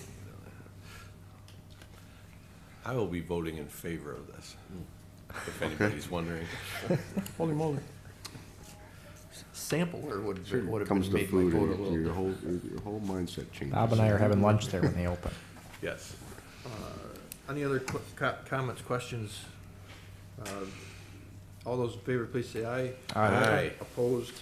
Resolution is carried. Next proposed resolution, John, thank you thank you for all. your time and, thank you. Next proposed resolution, number 6, is authorized supplemental agreement number 1 with New York State DOT for PIN 5764, period 60. Drew, you've been patient sitting up there. I hope Good you- discussions? Yeah. We're you've going to the learned airport something. for lunch, so if you want to join us. Okay, sounds good. Good morning. Drew Rogers, Deputy Director, Public Facilities Engineering. The DPF has a project to replace County Bridge 830 on Courtright Road in Niobe in the town of Harmony. The project is funded 80% federally, 15% through the state, 5% local share. The project recently received design approval and authorization to proceed to construction. So this resolution would allow execution of the supplemental agreement to move the project towards construction. And the construction phase, including the construction inspection, is $1,670,000. And out of that, the local share would be $83,500. That brings the overall project total up to the $2 million that's noted in the resolution, which includes the design phase of $330,000, which also had the same funding structure. And just for clarification, Mr. Chairman, the 83,000 comes from the reserve for capital fund balance, which is separate from what we usually talk about as the fund balance of 30-odd million. Is that right? That's correct.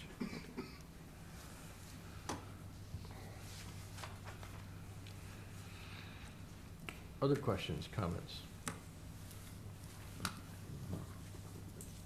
Not hearing any. All those in favor, we'll take a vote. All those in favor, please say aye.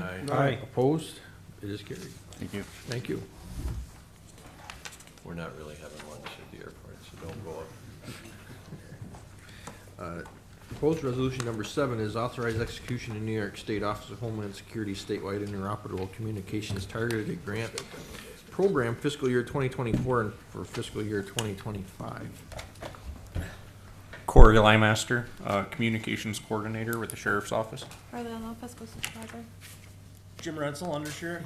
I'd like to just take a minute to welcome the undersheriff as his first time you've presented in front of our meeting. And you spoke about order earlier, and you've always been well known for maintaining order during the legislation meetings. And those of us that noticed you in the back today are trying to be proper. So congratulations on your promotion, and I look forward to having you as an undersheriff. 5 minutes.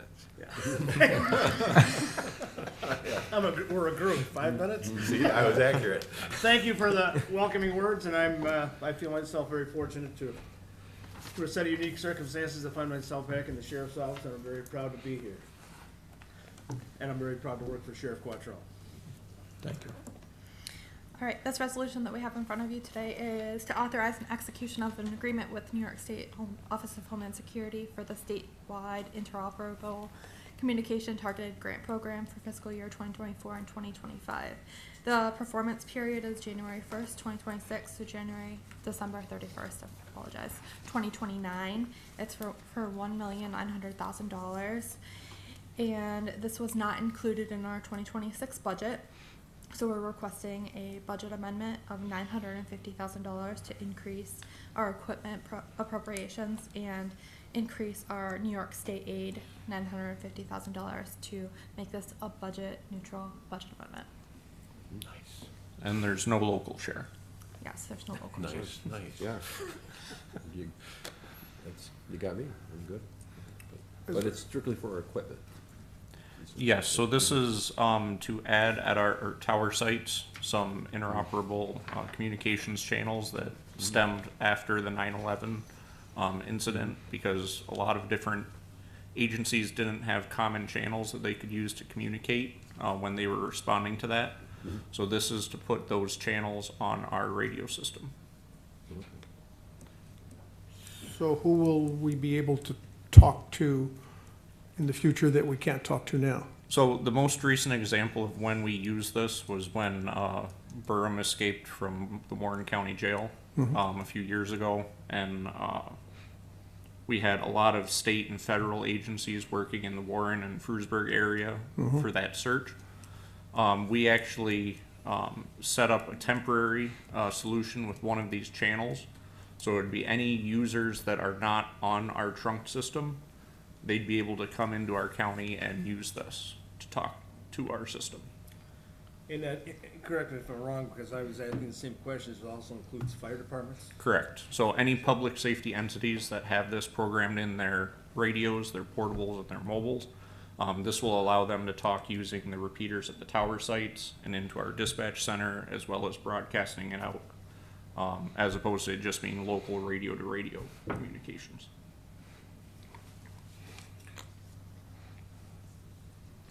Is there any additional training needed?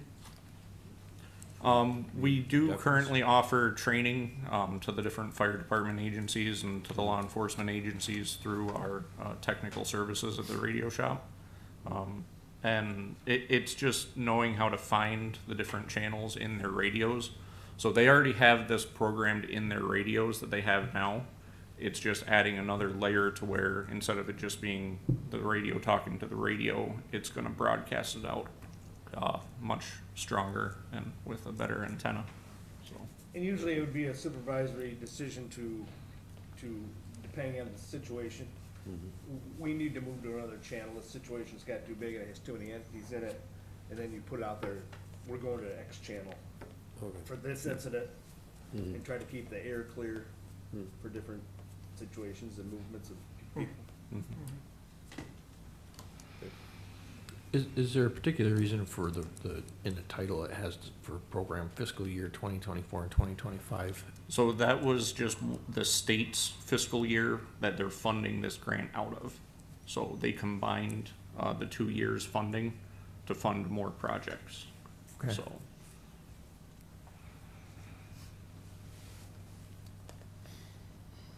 Then they have extended it to the 29. There's just a lot of dates So, and it's just kinda, the reason it goes until 2029 is because it involves infrastructure, and these projects take time. If you're building a new tower, it could be 2 to 3 years by the time you complete it.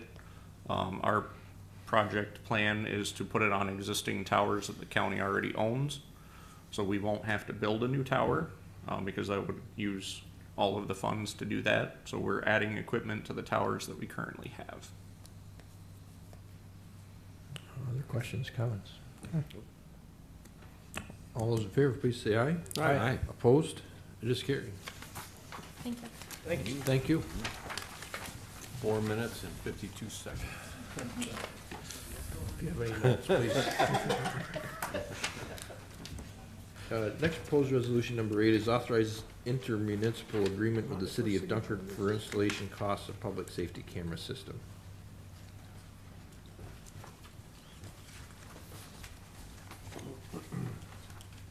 Good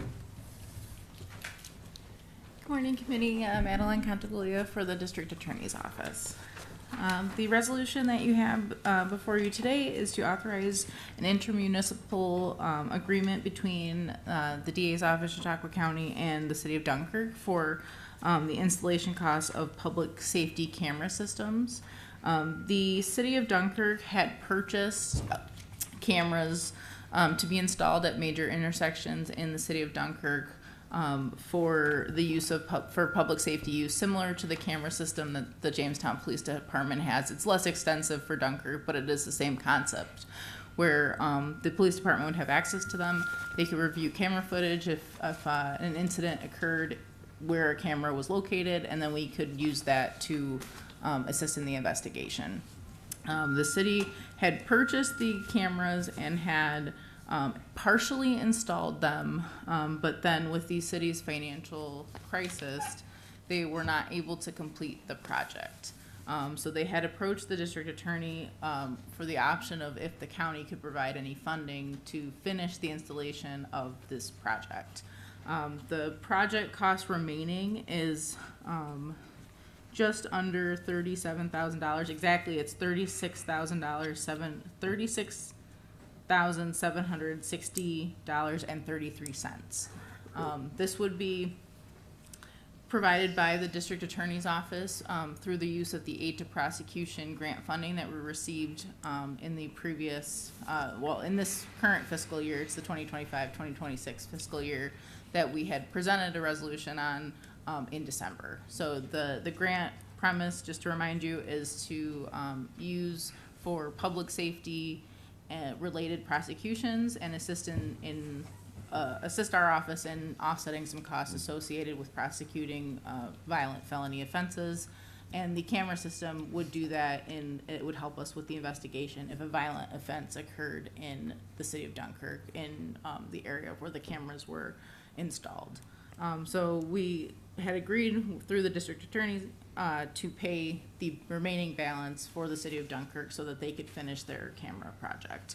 There's no infrastructure associated with the cameras. They already have purchased the equipment. It would just be paying the balance to DFT to finish the installation of those cameras. The funding for, or the expense for this was not included in our 2026 budget, so we are asking to increase our expenses in contractual costs, but also increase our state revenue by the same amount, which is $37,000. So it is budget neutral. There's no local expense to the county. Will there be any maintenance once these are The installed? maintenance would be maintained by the city of Dunkirk. Okay. Did the city of Dunkirk utilize similar funds to initiate this project? I don't know. My understanding from speaking with D.A. Schmidt is that these cameras were purchased prior to the pandemic. So it's been several years since they've been purchased. They've been sitting in the city, in City Hall, in the police department for the last, 5-6 years, just because they didn't, first it was the pandemic that delayed the installation, and then it was the city's financial crisis that delayed the installation. So I don't know what funds they utilized to purchase them initially. So the total cost to finish this is $36,000. Yes. So the county would be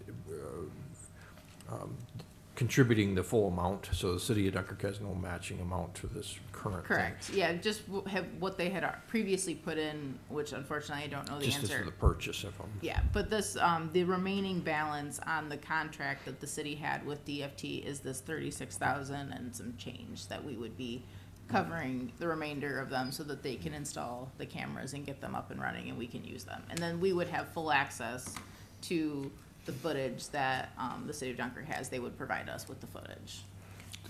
Do these cameras, we're in a can of worms here, are they good enough so you can read license plates or do facial recognition? I don't believe they're not license plate readers. That's a different program. No, it's a thing, yeah, but they would be so that you could look and if you can capture the vehicle, then you could zoom in and see the license plate. Okay. Or see the individual. It's not like a facial recognition. That would be different software, but they're good enough that you would be able to see license plates, vehicles, people.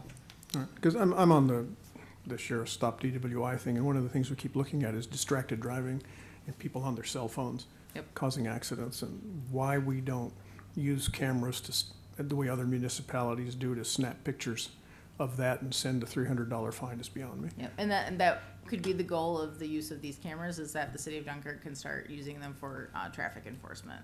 Okay, And good. that's what Chief Wachowski had told me when we were talking about the project, is that they'd be used to investigate traffic incidents, traffic accidents, and also to track vehicles that are moving through the city that we might be involved in an investigation for, seeing where they were, and that helps us in the investigation.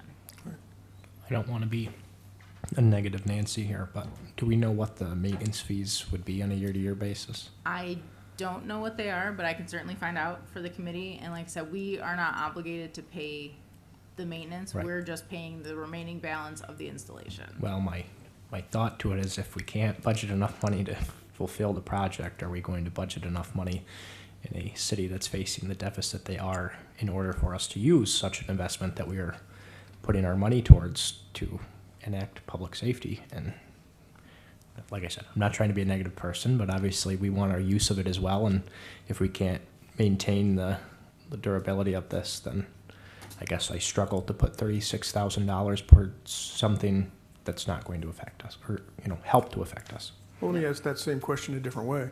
Is what assurances do we have from Dunkirk that they will maintain it? And what teeth do we have to enforce that maintenance if they don't live up to it?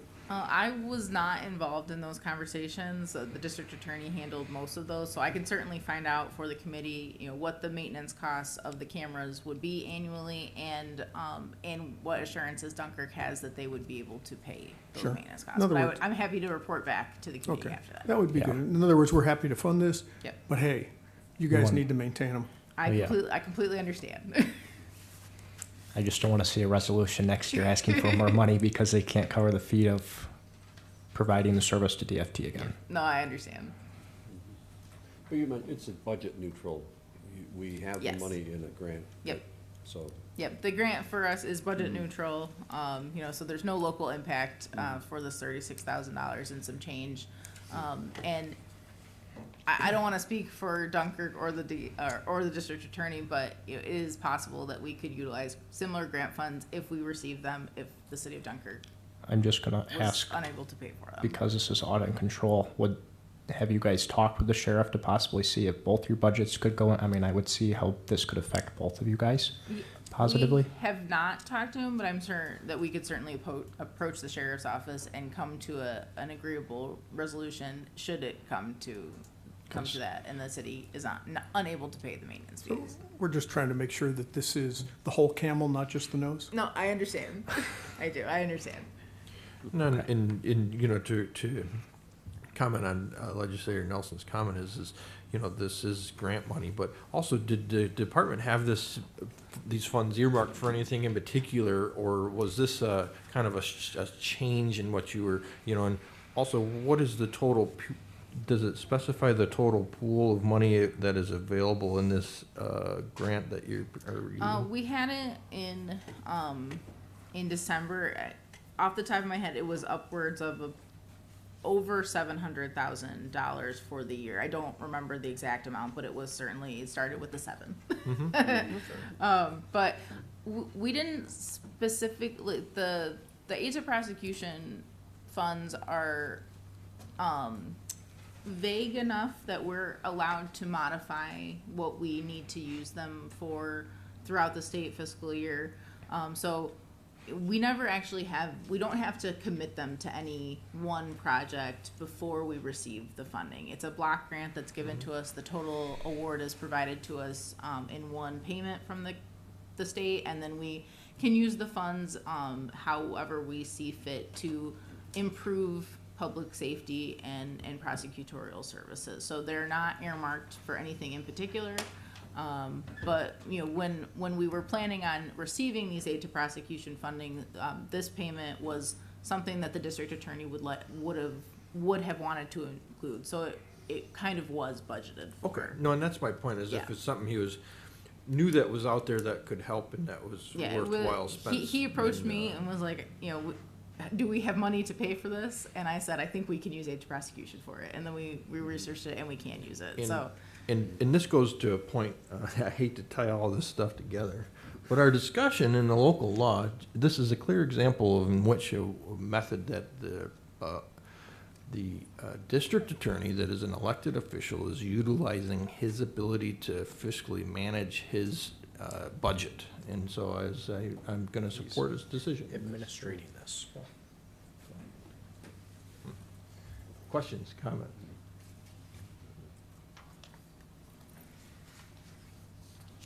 I'm just ready to say aye. All those in favor, please say aye. Aye. Opposed? Carried. Thank you, committee. Thank you. Would you be able to email those responses to us? Thank you. Next resolution today is number 9, just making sure I didn't skip one, is the setting salary for senior motor vehicle representative. Good morning.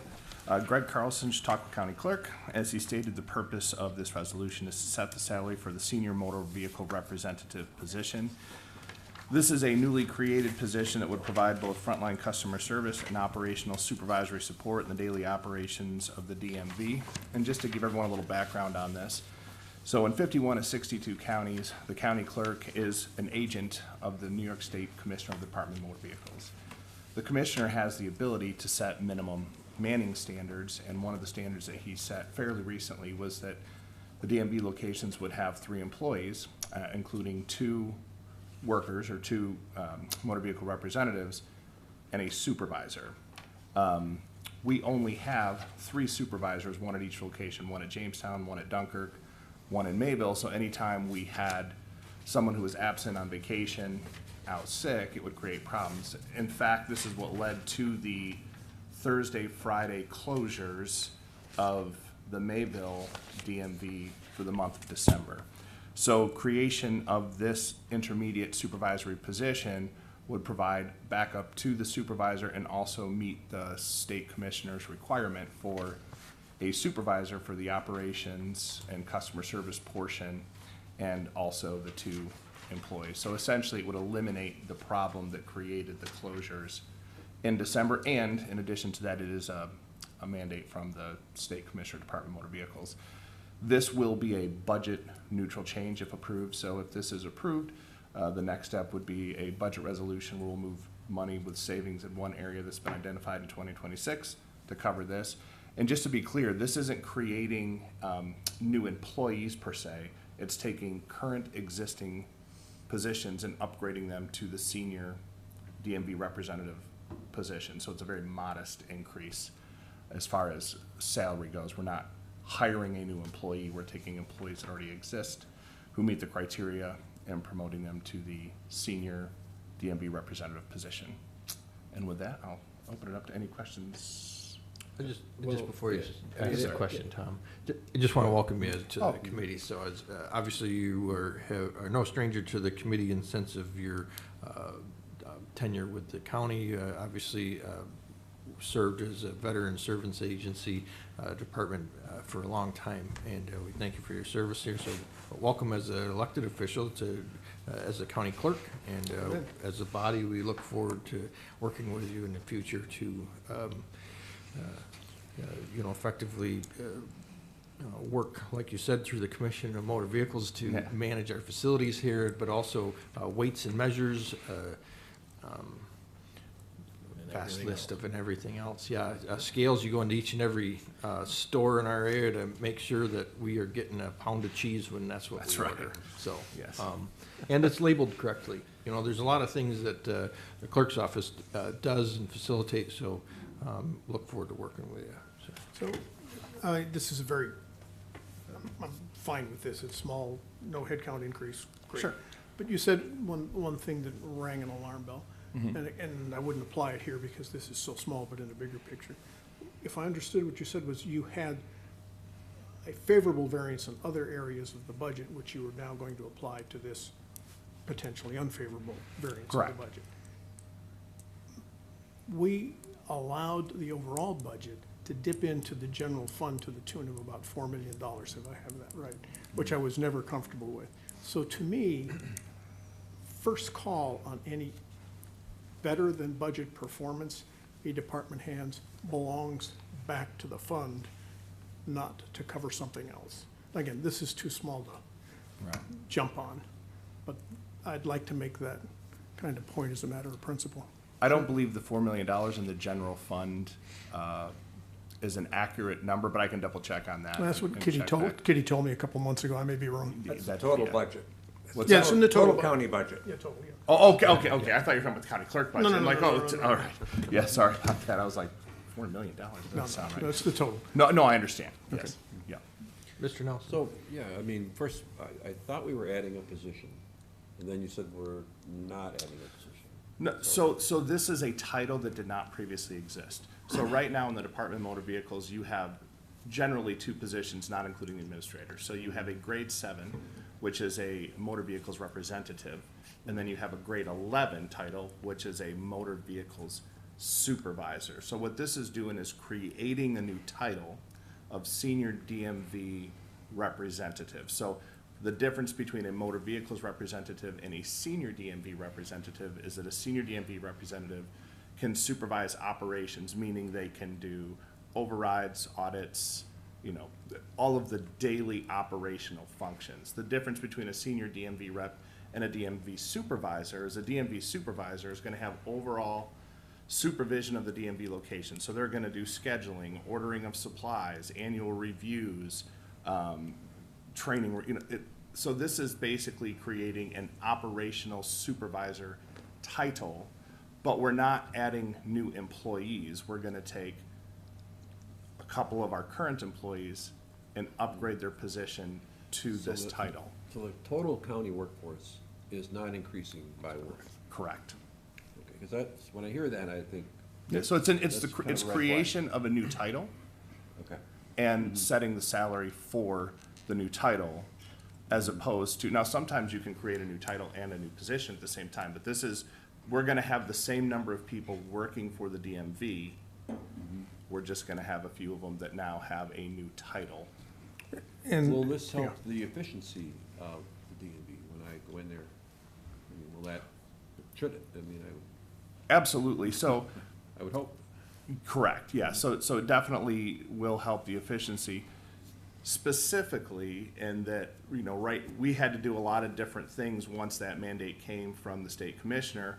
We would have to have someone, let's say, go from Mayville to Jamestown to meet that requirement of a supervisor, or go from Jamestown to Dunkirk. So just as simple as having to pay that employee mileage, just savings there. And now what we're gonna have is at each location, you're gonna have a supervisor, and then at Dunkirk, you're gonna have 2 senior DMV reps. Jamestown, 2 senior DMV reps, and at Mayville, 1 senior DMV rep, so you have a backup and a backup to the backup. In addition to that, when the supervisor is not, you know, even if they go on break, go to lunch, whatever it may be, take a day off, you will have somebody in that title who meets a minimum requirement to supervise the daily operations for the DMV. You're gonna still have to wait in line, Tom, unfortunately. Yes, that is true. I enjoy my time in line. The folks down on Third Street, it's always a pleasure. Constructive. Any other questions, comments? I'd just say, yeah, the lines are caused by, we have to do what's right. Correct, I've yeah. been in there so many times, seeing people, well, why do we have to do that? Because that's how you have to do it. I'm not, yeah, I guess I'm defending the DMV. It takes time to do it correctly according to what Albany tells us. we And have it's to like do. anything else, there's a point of diminishing return. So, for example, at the Jamestown or Dunkirk DMV, where you have 6 employees, if nobody's on vacation, if nobody's out for training, if nobody's sick that day, and you have all 6, well, obviously the lines are gonna move much quicker. Now, you can hire more employees, but then there's a point of diminishing returns where, okay, you know, we're now going backwards. But as most far of as the time, being it's the served to the person public. standing in front of that Right. employee that's causing the delay in the line. I don't know why I said that. I just, And, No, and, the DMV employees, I think, Yeah. are really good.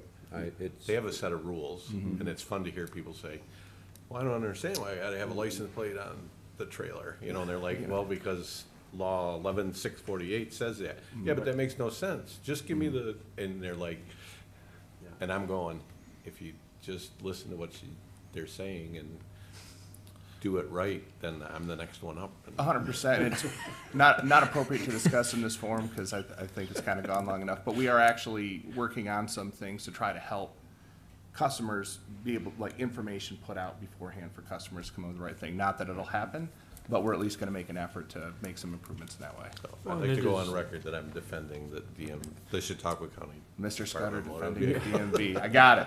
Well, and it is important that we, you know, as an internal unit, we adjust to make it as efficient as we can. And you're, you know, hopefully, you're made illusion that you're gonna be doing that. And So that's most, great. a lot of that is Yeah. being able to keep these offices open. Yeah. So I think It's a good service move. that we're providing. That's a great and we move. have to, so. And I try to always, instead of mailing my renewals back to Albany or wherever, I try to come in and make sure that it is addressed locally, but also that I, you know, if it's not something I mail in locally, I come and do it locally, so. Questions, comments? All those in favor, please say aye. Aye. Aye. Opposed? It is carried. All right. Thanks, everyone. We'll see you thank next you. Wednesday. Yep. Next, proposed resolution number 10 has been tabled, and it is not up for discussion today. Does anyone wish to know why it has been tabled, or are you okay? Have you heard? I So- would like to know why. If Yeah, it's- what's up? If it's a short explanation. Sure, it can be, and so, you know, I can leave that to Pierre to describe. He's offered that to do, so. The end of last year, the governor signed a bill allowing counties, towns, villages, school districts to apply this very specific exemption to property taxes. So it sounded like a good idea, so in conversation with other individuals, including the Veteran Service Agency, I proposed this resolution. Shortly after I proposed this resolution, the New York State Assembly introduced a bill that would make this exemption mandatory, not optional, for towns, villages, school districts, and counties, mandatory. It's passed the Assembly Committee unanimously. The Senate introduced the same bill, and it's already passed the Senate unanimously. So very soon, I expect that that bill will be on the governor's desk for signature, making this resolution not appropriate. But because I'm from Missouri and I want to be sure that they do what I think they're going to do, I've asked the committee to table it, and so it could be available to us next month if the state does not take action. Does that suffice your curiosity? Yeah. Yep, got it. Found out that Pierre's from Missouri. Yep. Great. That does conclude our proposed resolutions and agenda items and sense of vote. Next, we do have area of discussion. Kitty, approximately how long?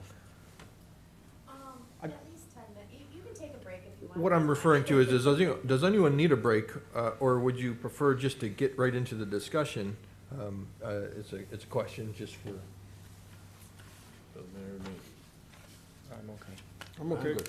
Okay, why don't you come on down, we'll move right into the discussion, and I will have Kitty Lyons come down, so.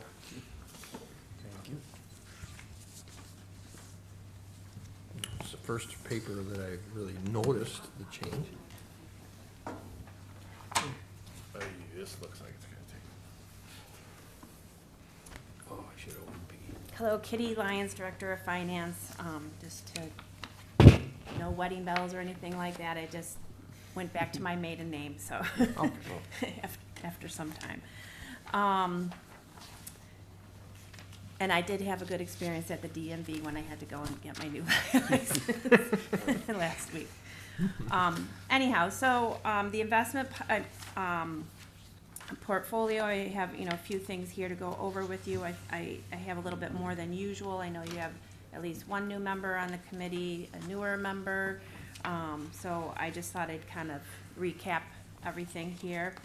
The first thing in your packet is the investment policy.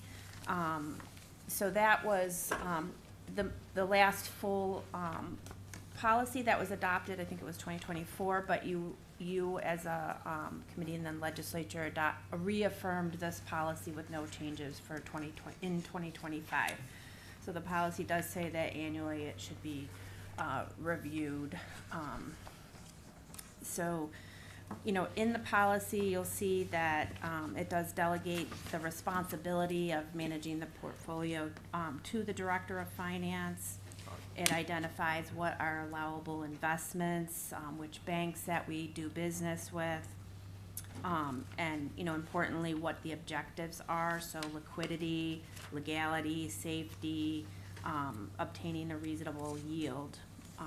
But it also, in the very last paragraph, defines what, your responsibility is as the Audit and Control Committee as far as oversight goes.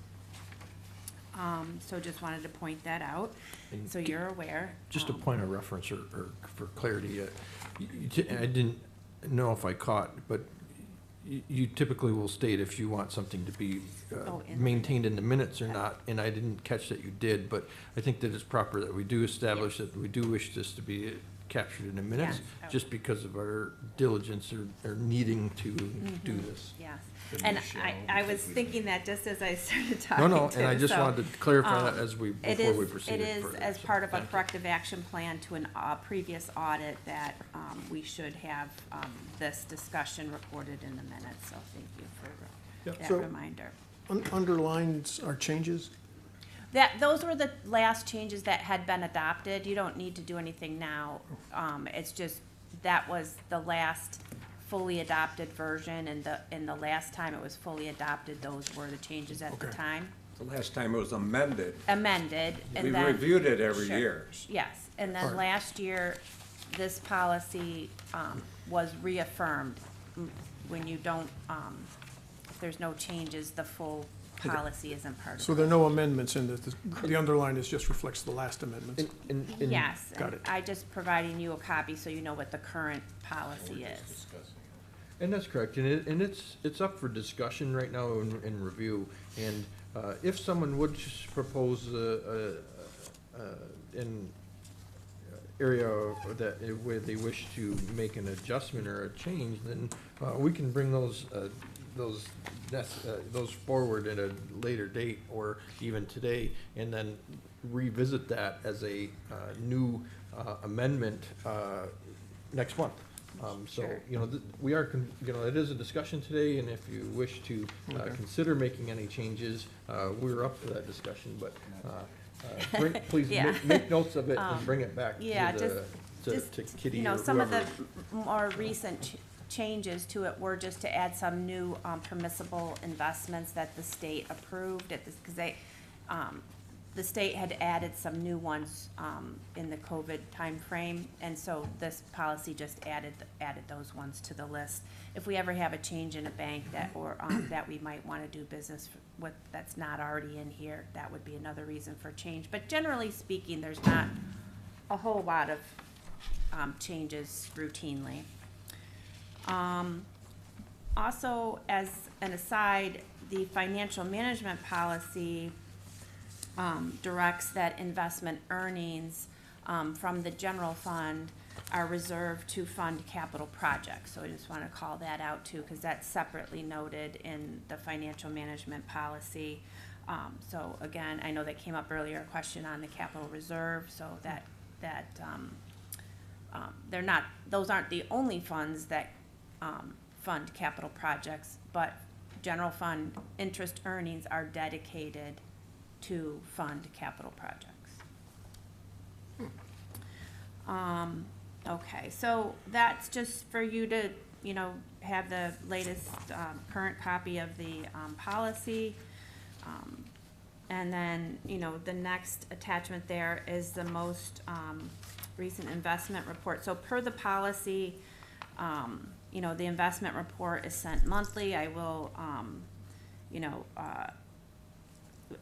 in the last year, I fell short of getting that to the legislature monthly, but it comes in as a communication, so I'm delegating a lot of things, right, Sam? Some of my responsibilities, so that's been helpful with respect to the reorg. Then I can, you know, kind of get more on track with things like this. So I say that, but then just keep in mind with the December investment report, that is always gonna be delayed due to our year-end close. It takes a little longer before we have all the financial information for December of every year. So then that delays my ability to provide the investment report.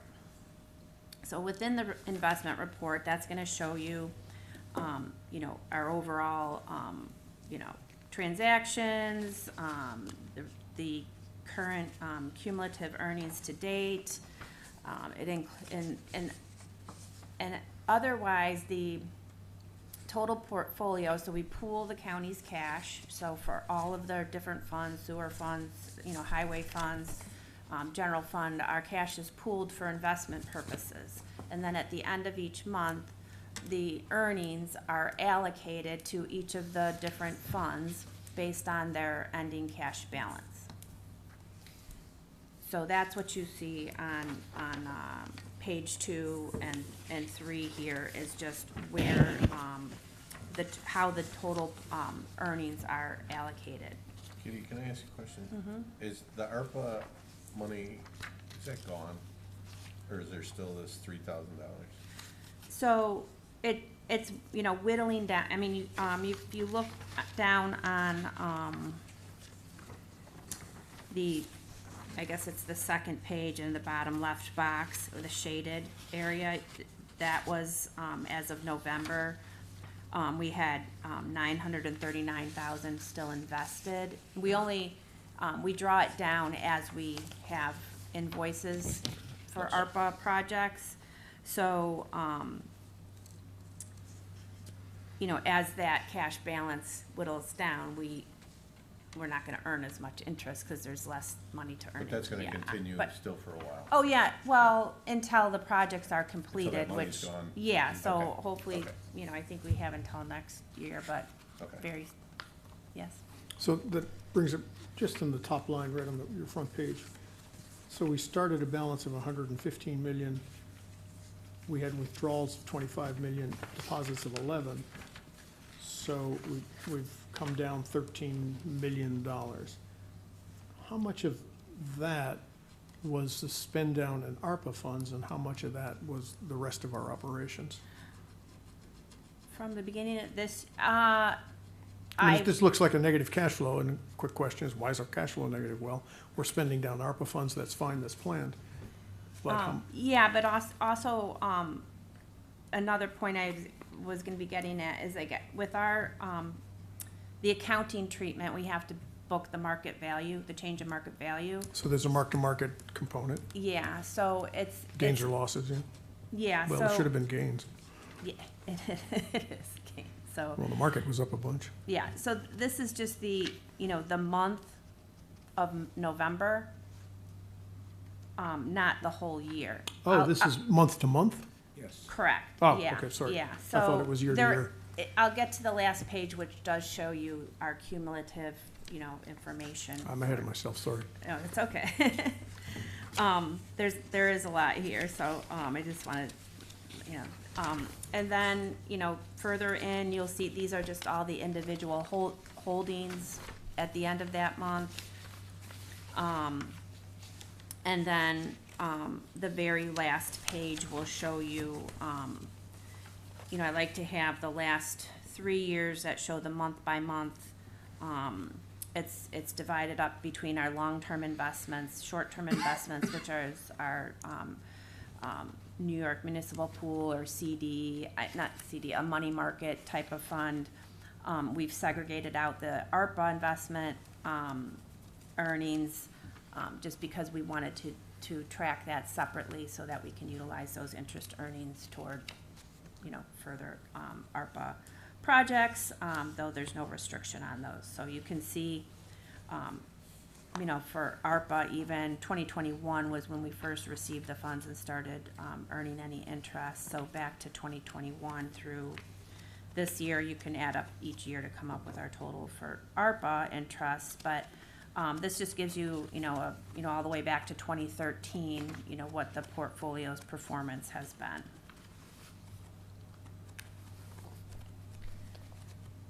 So if you have any, you know, once you look at this more, you know, feel free to reach out with any questions after today. I just wanted to, you know, kind of go over what's in this monthly report that you'll, see.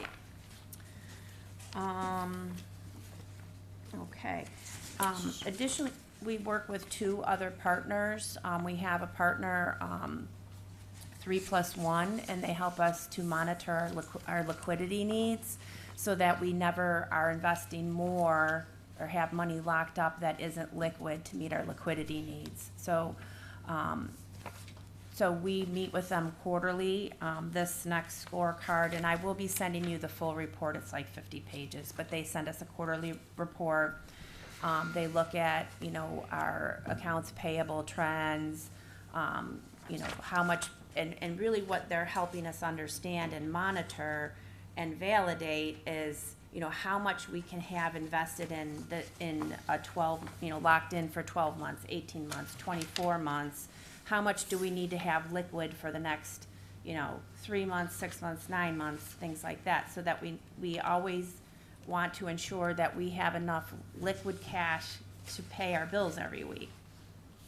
You know, every week we have a payroll, every week we have an accounts payable run. So what Todd does very well, on a daily basis, he's looking at the cash coming in, you know, and what our accounts payable is gonna be for that week. So even on a daily basis, he will put our liquid investment, which is our New York Municipal Trust pool, allows us to put money in and out on a daily basis. So, you know, we put the money into the pool and pull it down daily or weekly as we need to meet our obligations for that week. So we don't just, leave it in a low interest earning, like, just our regular checking account. We wanna have that money working for us as long as it can be until we need it. So, they send us a quarterly report. They rate us on a few different categories. We've, have a consistently high score, among the different categories. But the last page there is just kind of, and I highlighted this on this chart, just shows you, that liquidity, that we're meeting our liquidity and investing as much as we can while still having the cash available. So, the orange there is what we have invested long-term. And then the green, that middle section is, really what we have invested in New York Muni Trust. We do monitor to see if the money markets are offering any better rates, but generally speaking, the Muni Trust has been, providing the best rate. And it really allows us a lot of flexibility. Even with a money market, you might be limited to, 3 or 4 transactions a month. The Muni Trust pool, there's no limit on the transactions in a month. So that allows us to, put money in and pull it out as we need to.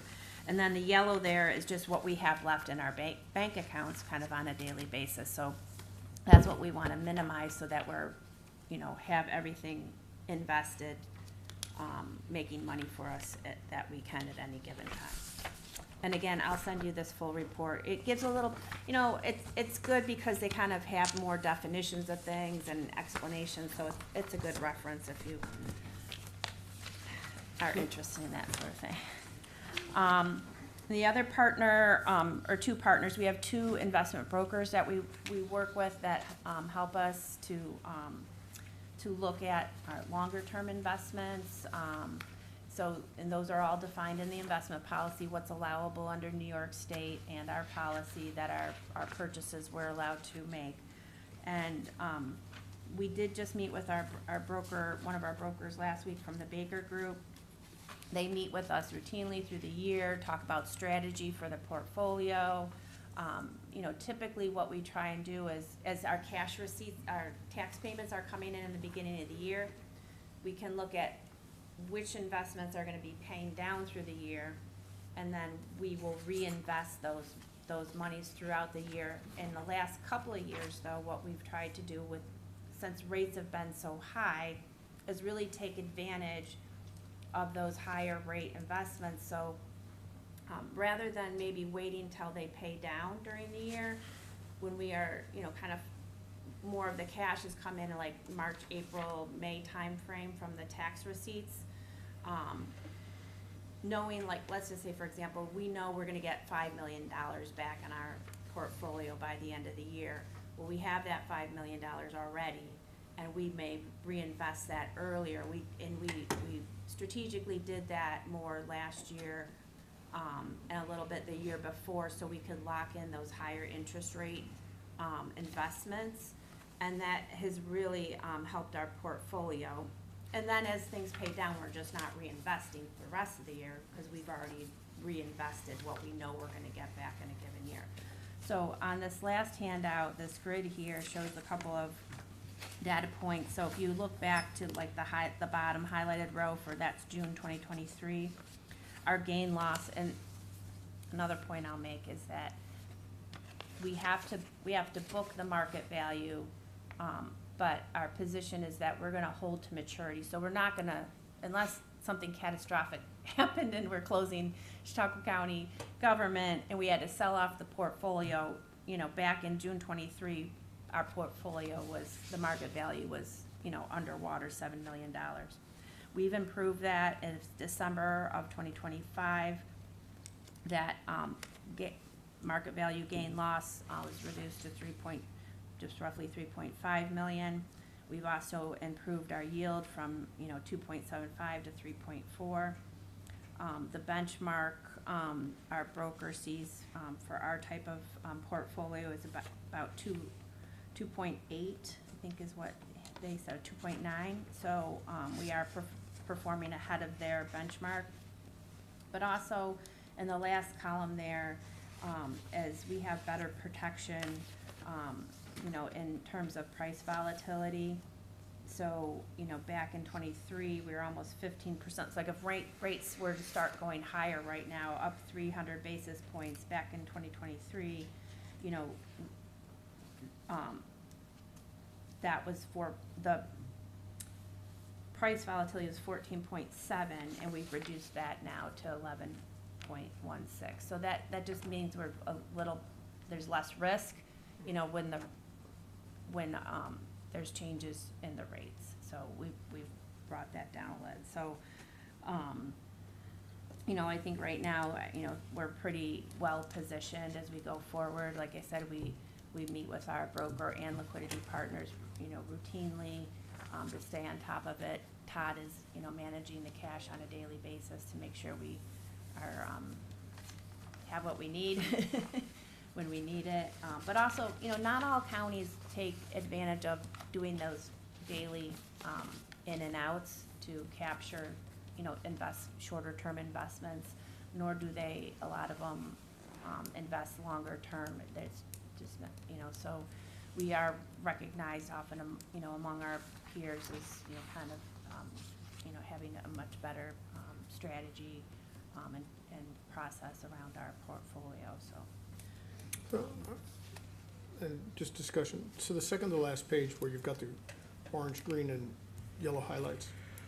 So that looks at the cyclicality of our holdings based on the seasonality. So that very top line is just your total balance rising and falling as collections and disbursements go out.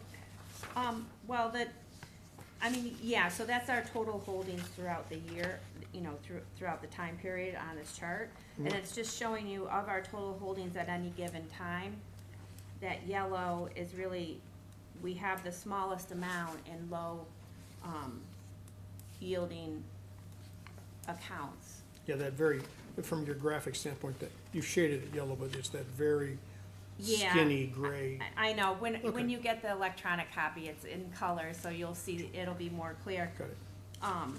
And then there's also more in the report too about, you know, the length of,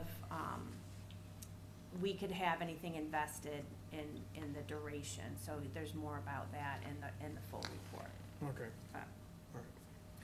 Because it's just, we have, I mean, conservatively, $70 million, which we have, or $60 million, which we have no short-term Need for, yeah. need for. Yes. And so- ought to be invested at a higher, we could take a higher beta. Yeah, and we And higher can return. invest it at a longer duration, yeah. But you're limited to fixed income one way or another. Yeah, like we can't, you know, buy, stocks, for example. The comptroller's position, really like less volatile type of investment, so. Yeah, okay.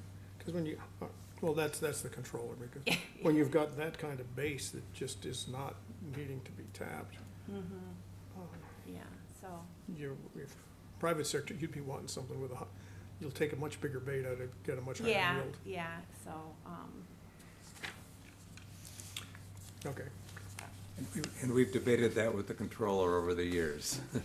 yeah, so, well, but, I mean, that's almost, I mean, what is that? That's if our budget roughly is $300 million and we've got $60 million that we're never looking at touching, that's 20%, which is a pretty big, well, keep in mind that this includes like all of the sewer districts, the landfill, you know. It's been fractionated. Everything countywide, not just the general fund. yeah, I understand. But all of that is aggregated together, cash that we really are not expecting to have to get our mitts on anytime soon. Some of it's, you know, reserves that we have on the books, so when the, you know, we review the financial statements, we can, you know, show more, like, there's a lot of, or actually, if you look back on the projections that were handed out on the, at the time of the budget, I mean, of course, that's the 2024, final results, but you'll see in there what the reserve, what things are reserves of fund balance. So, yeah, but to our earlier conversation on the charter, I mean, to me, to allow you to have a unified treasury function at the county level as opposed to have all of these things fractioned all over the place, each one with their own kind of horizons, Yeah. that would be a good place to go back to your charter on and say, hey, let's manage this $60-70 million of funds together intelligently as a portfolio. But we do pool our cash for Okay, investment purposes. But then if we pool it and invest it as an overall pool, then you're really saying that it's the controller who is just not allowing us to invest that safe cash, if you like, in higher yield stuff. Yes. Yeah, I mean, in the, you'll see, I didn't save myself a copy of the, policy, but I think it's maybe on the third page, it shows the allowable investments that the county can Right, I purchase, gotcha. so. And then, of course, the broader question is, we talk about a fund of 30-odd million dollars, but that chart shows we've got twice that of taxpayer money sitting there one way or another, or grant money, that is just in the county's various accounts. Well, right, the various 30 million is just in our general fund. Right. Correct. Like she said, that's split up between the landfill, public facilities, I mean, Yeah, That's- so you got your general fund, which when we talk about fund balance, generally, No, I understand. most likely, we're talking about general fund balance. Right. But you have your highway funds, the landfill, all of the sewer districts, so, and, you know, it does ebb and flow during the year too, because, you know, the taxes come in at a certain time, the, you know, water and sewer bills are due quarterly.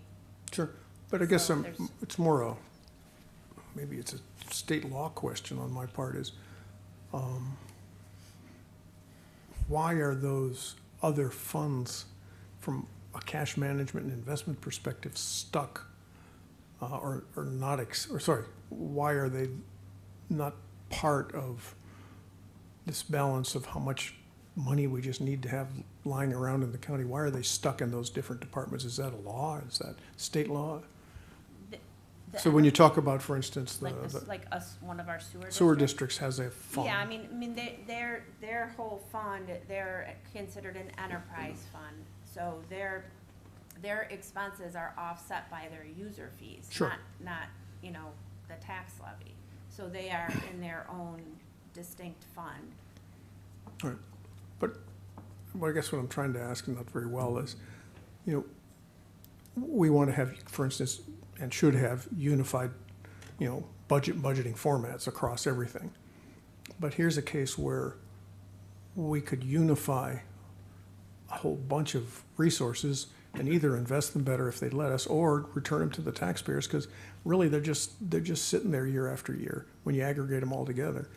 That difference between the general fund balance of 30-odd and what looks like on your graph another 20 Yeah, or I 30 think- million that just we never touch. Correct, I mean, there's only, you know, on this graph, the orange is, you know, what's, you know, the majority of our portfolio is invested in longer term. So there is, and when you see the report, you'll see, actually,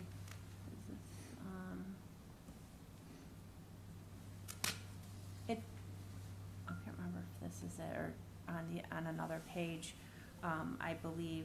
I mean, if we wanted to try and invest more of this lighter shaded area in long-term, but.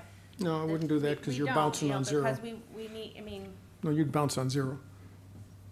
Again, and maybe Pierre can help me with this, but when you have, it just cries out for kind of unified, well, if we're looking at overall return on investment, and because we have all these different funds, we're required to hold this cash. And in turn, we're required to hold it at very conservative rates, even though it's got long-term stability. forget the investment percentages for a moment. Why do we need to hold all that cash in the first place? If, granted, if every little department, every little sewer district has got to manage its risks, the sum of the parts is going to be greater than the overall need. But can we do something about that, or is that statutorily, are we statutorily blocked? So,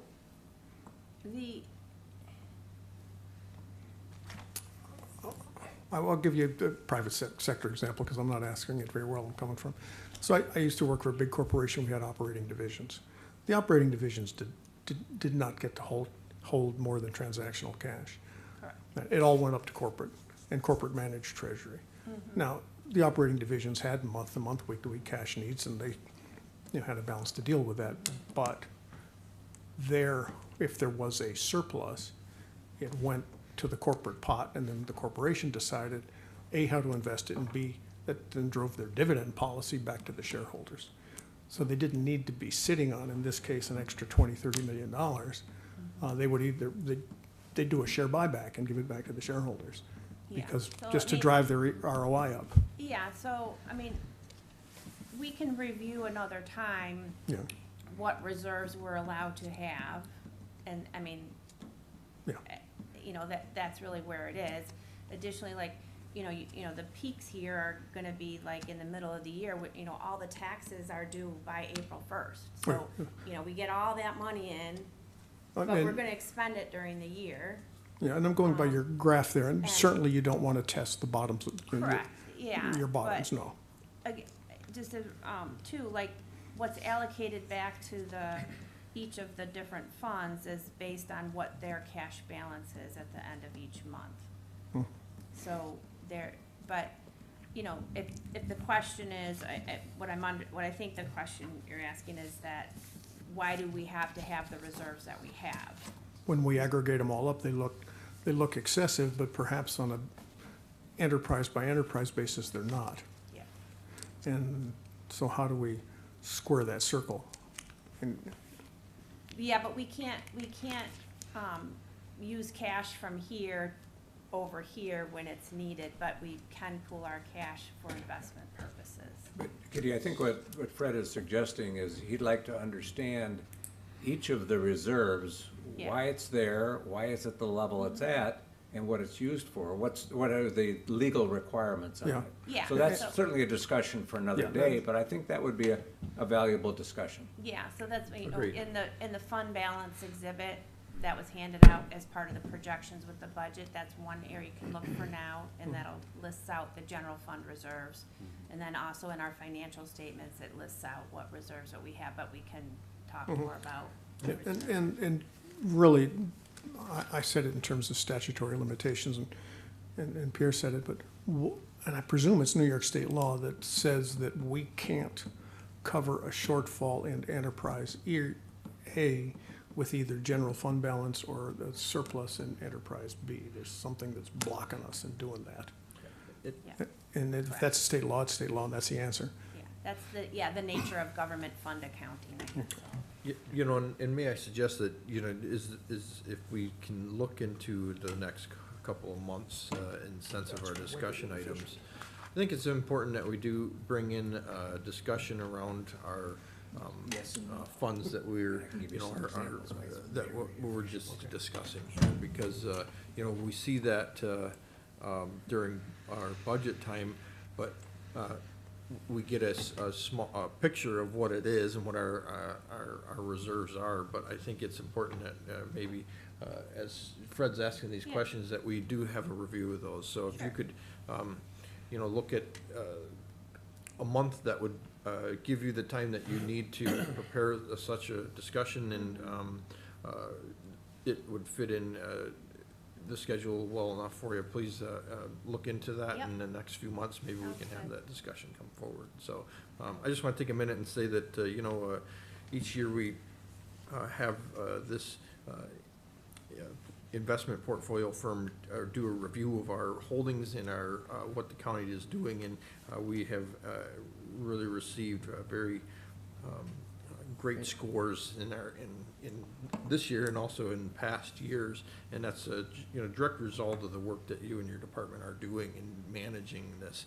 So I just want to thank you for the efforts that you and your department have put into this. And the rewards show because we are, outside auditors are looking at it, but also more importantly, this committee is looking at it and thinking that you're doing a good job, so. So, and as part of that, just benchmarking, which we ought to perhaps do more of, is if we had this same graph for some other counties, and as compared to each county's total budget, or total spend, would they look similar, or would they look quite different? I have no idea. I will be having a review with Alex coming up, I think, in the next month, so I'll ask him. Okay, thanks. My question is, this last page, it said, it's crossed out with the, that we review this, the audit control committee, undertake a review, and then it did say with a financial advisor. That's been crossed out. We no longer need a financial advisor, or? Well, at the time we did the corrective action plan, that language was added to the investment policy as part of our corrective action with the comptroller. But we had subsequently went out to try and seek those types of services, and generally they're not available because, a financial advisor wants to be managing your portfolio, not just reviewing if you're, meeting all the requirements of your policy. So we couldn't find somebody to perform that service that we were seeking. So that was one of the main reasons we struck that, we proposed that language be removed, but. And I would suggest next time, just provide us with a, I guess, a clean copy, if you will. That way we don't. Yeah. I understand both, but we Well- don't need to see what we've determined in the past Sure. or present, So, so that, and it could be confusing in a sense when you look at it, because are these up for discussion, or we've already Yeah. discussed them and changed it, so just So- provide us with the current version. So I will, on that point, because I meant to bring this up separately, but this is one of the things where sometimes local laws or policies, as they're adopted by the legislature, they might, even with the charter that, amendments that were put before you today, it wasn't the full charter. It was only the sections that had changes to them. So then, okay, now where are you or anyone else gonna go and get a fully amended copy? So when when that was last adopted, that's how it was adopted, and that's how it's published in the resolutions. So if I go and look up resolution 72, whatever, That's how it comes up. so that would be kind of a process for maybe the clerk's office, when something's adopted, if they could also publish a clean copy, because I don't have that resolution, that's it, the clerk has it. Okay, no, and that's great that we've discovered an area that may be of need. Is the clerk still around, or? She's up there. Oh. Okay. So, and I get both, it's just, it does make it challenging, even like, if it's a purchasing policy, and we make one change, and we are only showing that one paragraph in the resolution that's adopted, I just have to put together a fully amended version of that policy. And this was something that our charter review committee talked about kind of at length with respect to even the charter, that once it's adopted, it's how it's maintained, the fully amended version of it. Certainly, and I know that we have had this discussion in the past, that it's not Sorry, easy Matt. sometimes to track down I got or another to. meeting. Okay. It's hard because, you look up something, but you have to dig so deep to see when it was amended, how and when and how and blah. So Yeah. I know the mundane process, so. So but maybe they can publish both the Okay, copy. I don't I don't know. It's just an idea. Okay, I'm all done. any other Thank you. questions, Any comments? questions, Thank you. Feel free to reach out after today if there's anything else, and we'll do a review of Sounds Thank good. you. Thank you. Anything else under other? Not hearing anything, I'd entertain a motion to adjourn. I'll make a motion to adjourn. Second. All those in favor, please say aye. Aye. Opposed? Nay.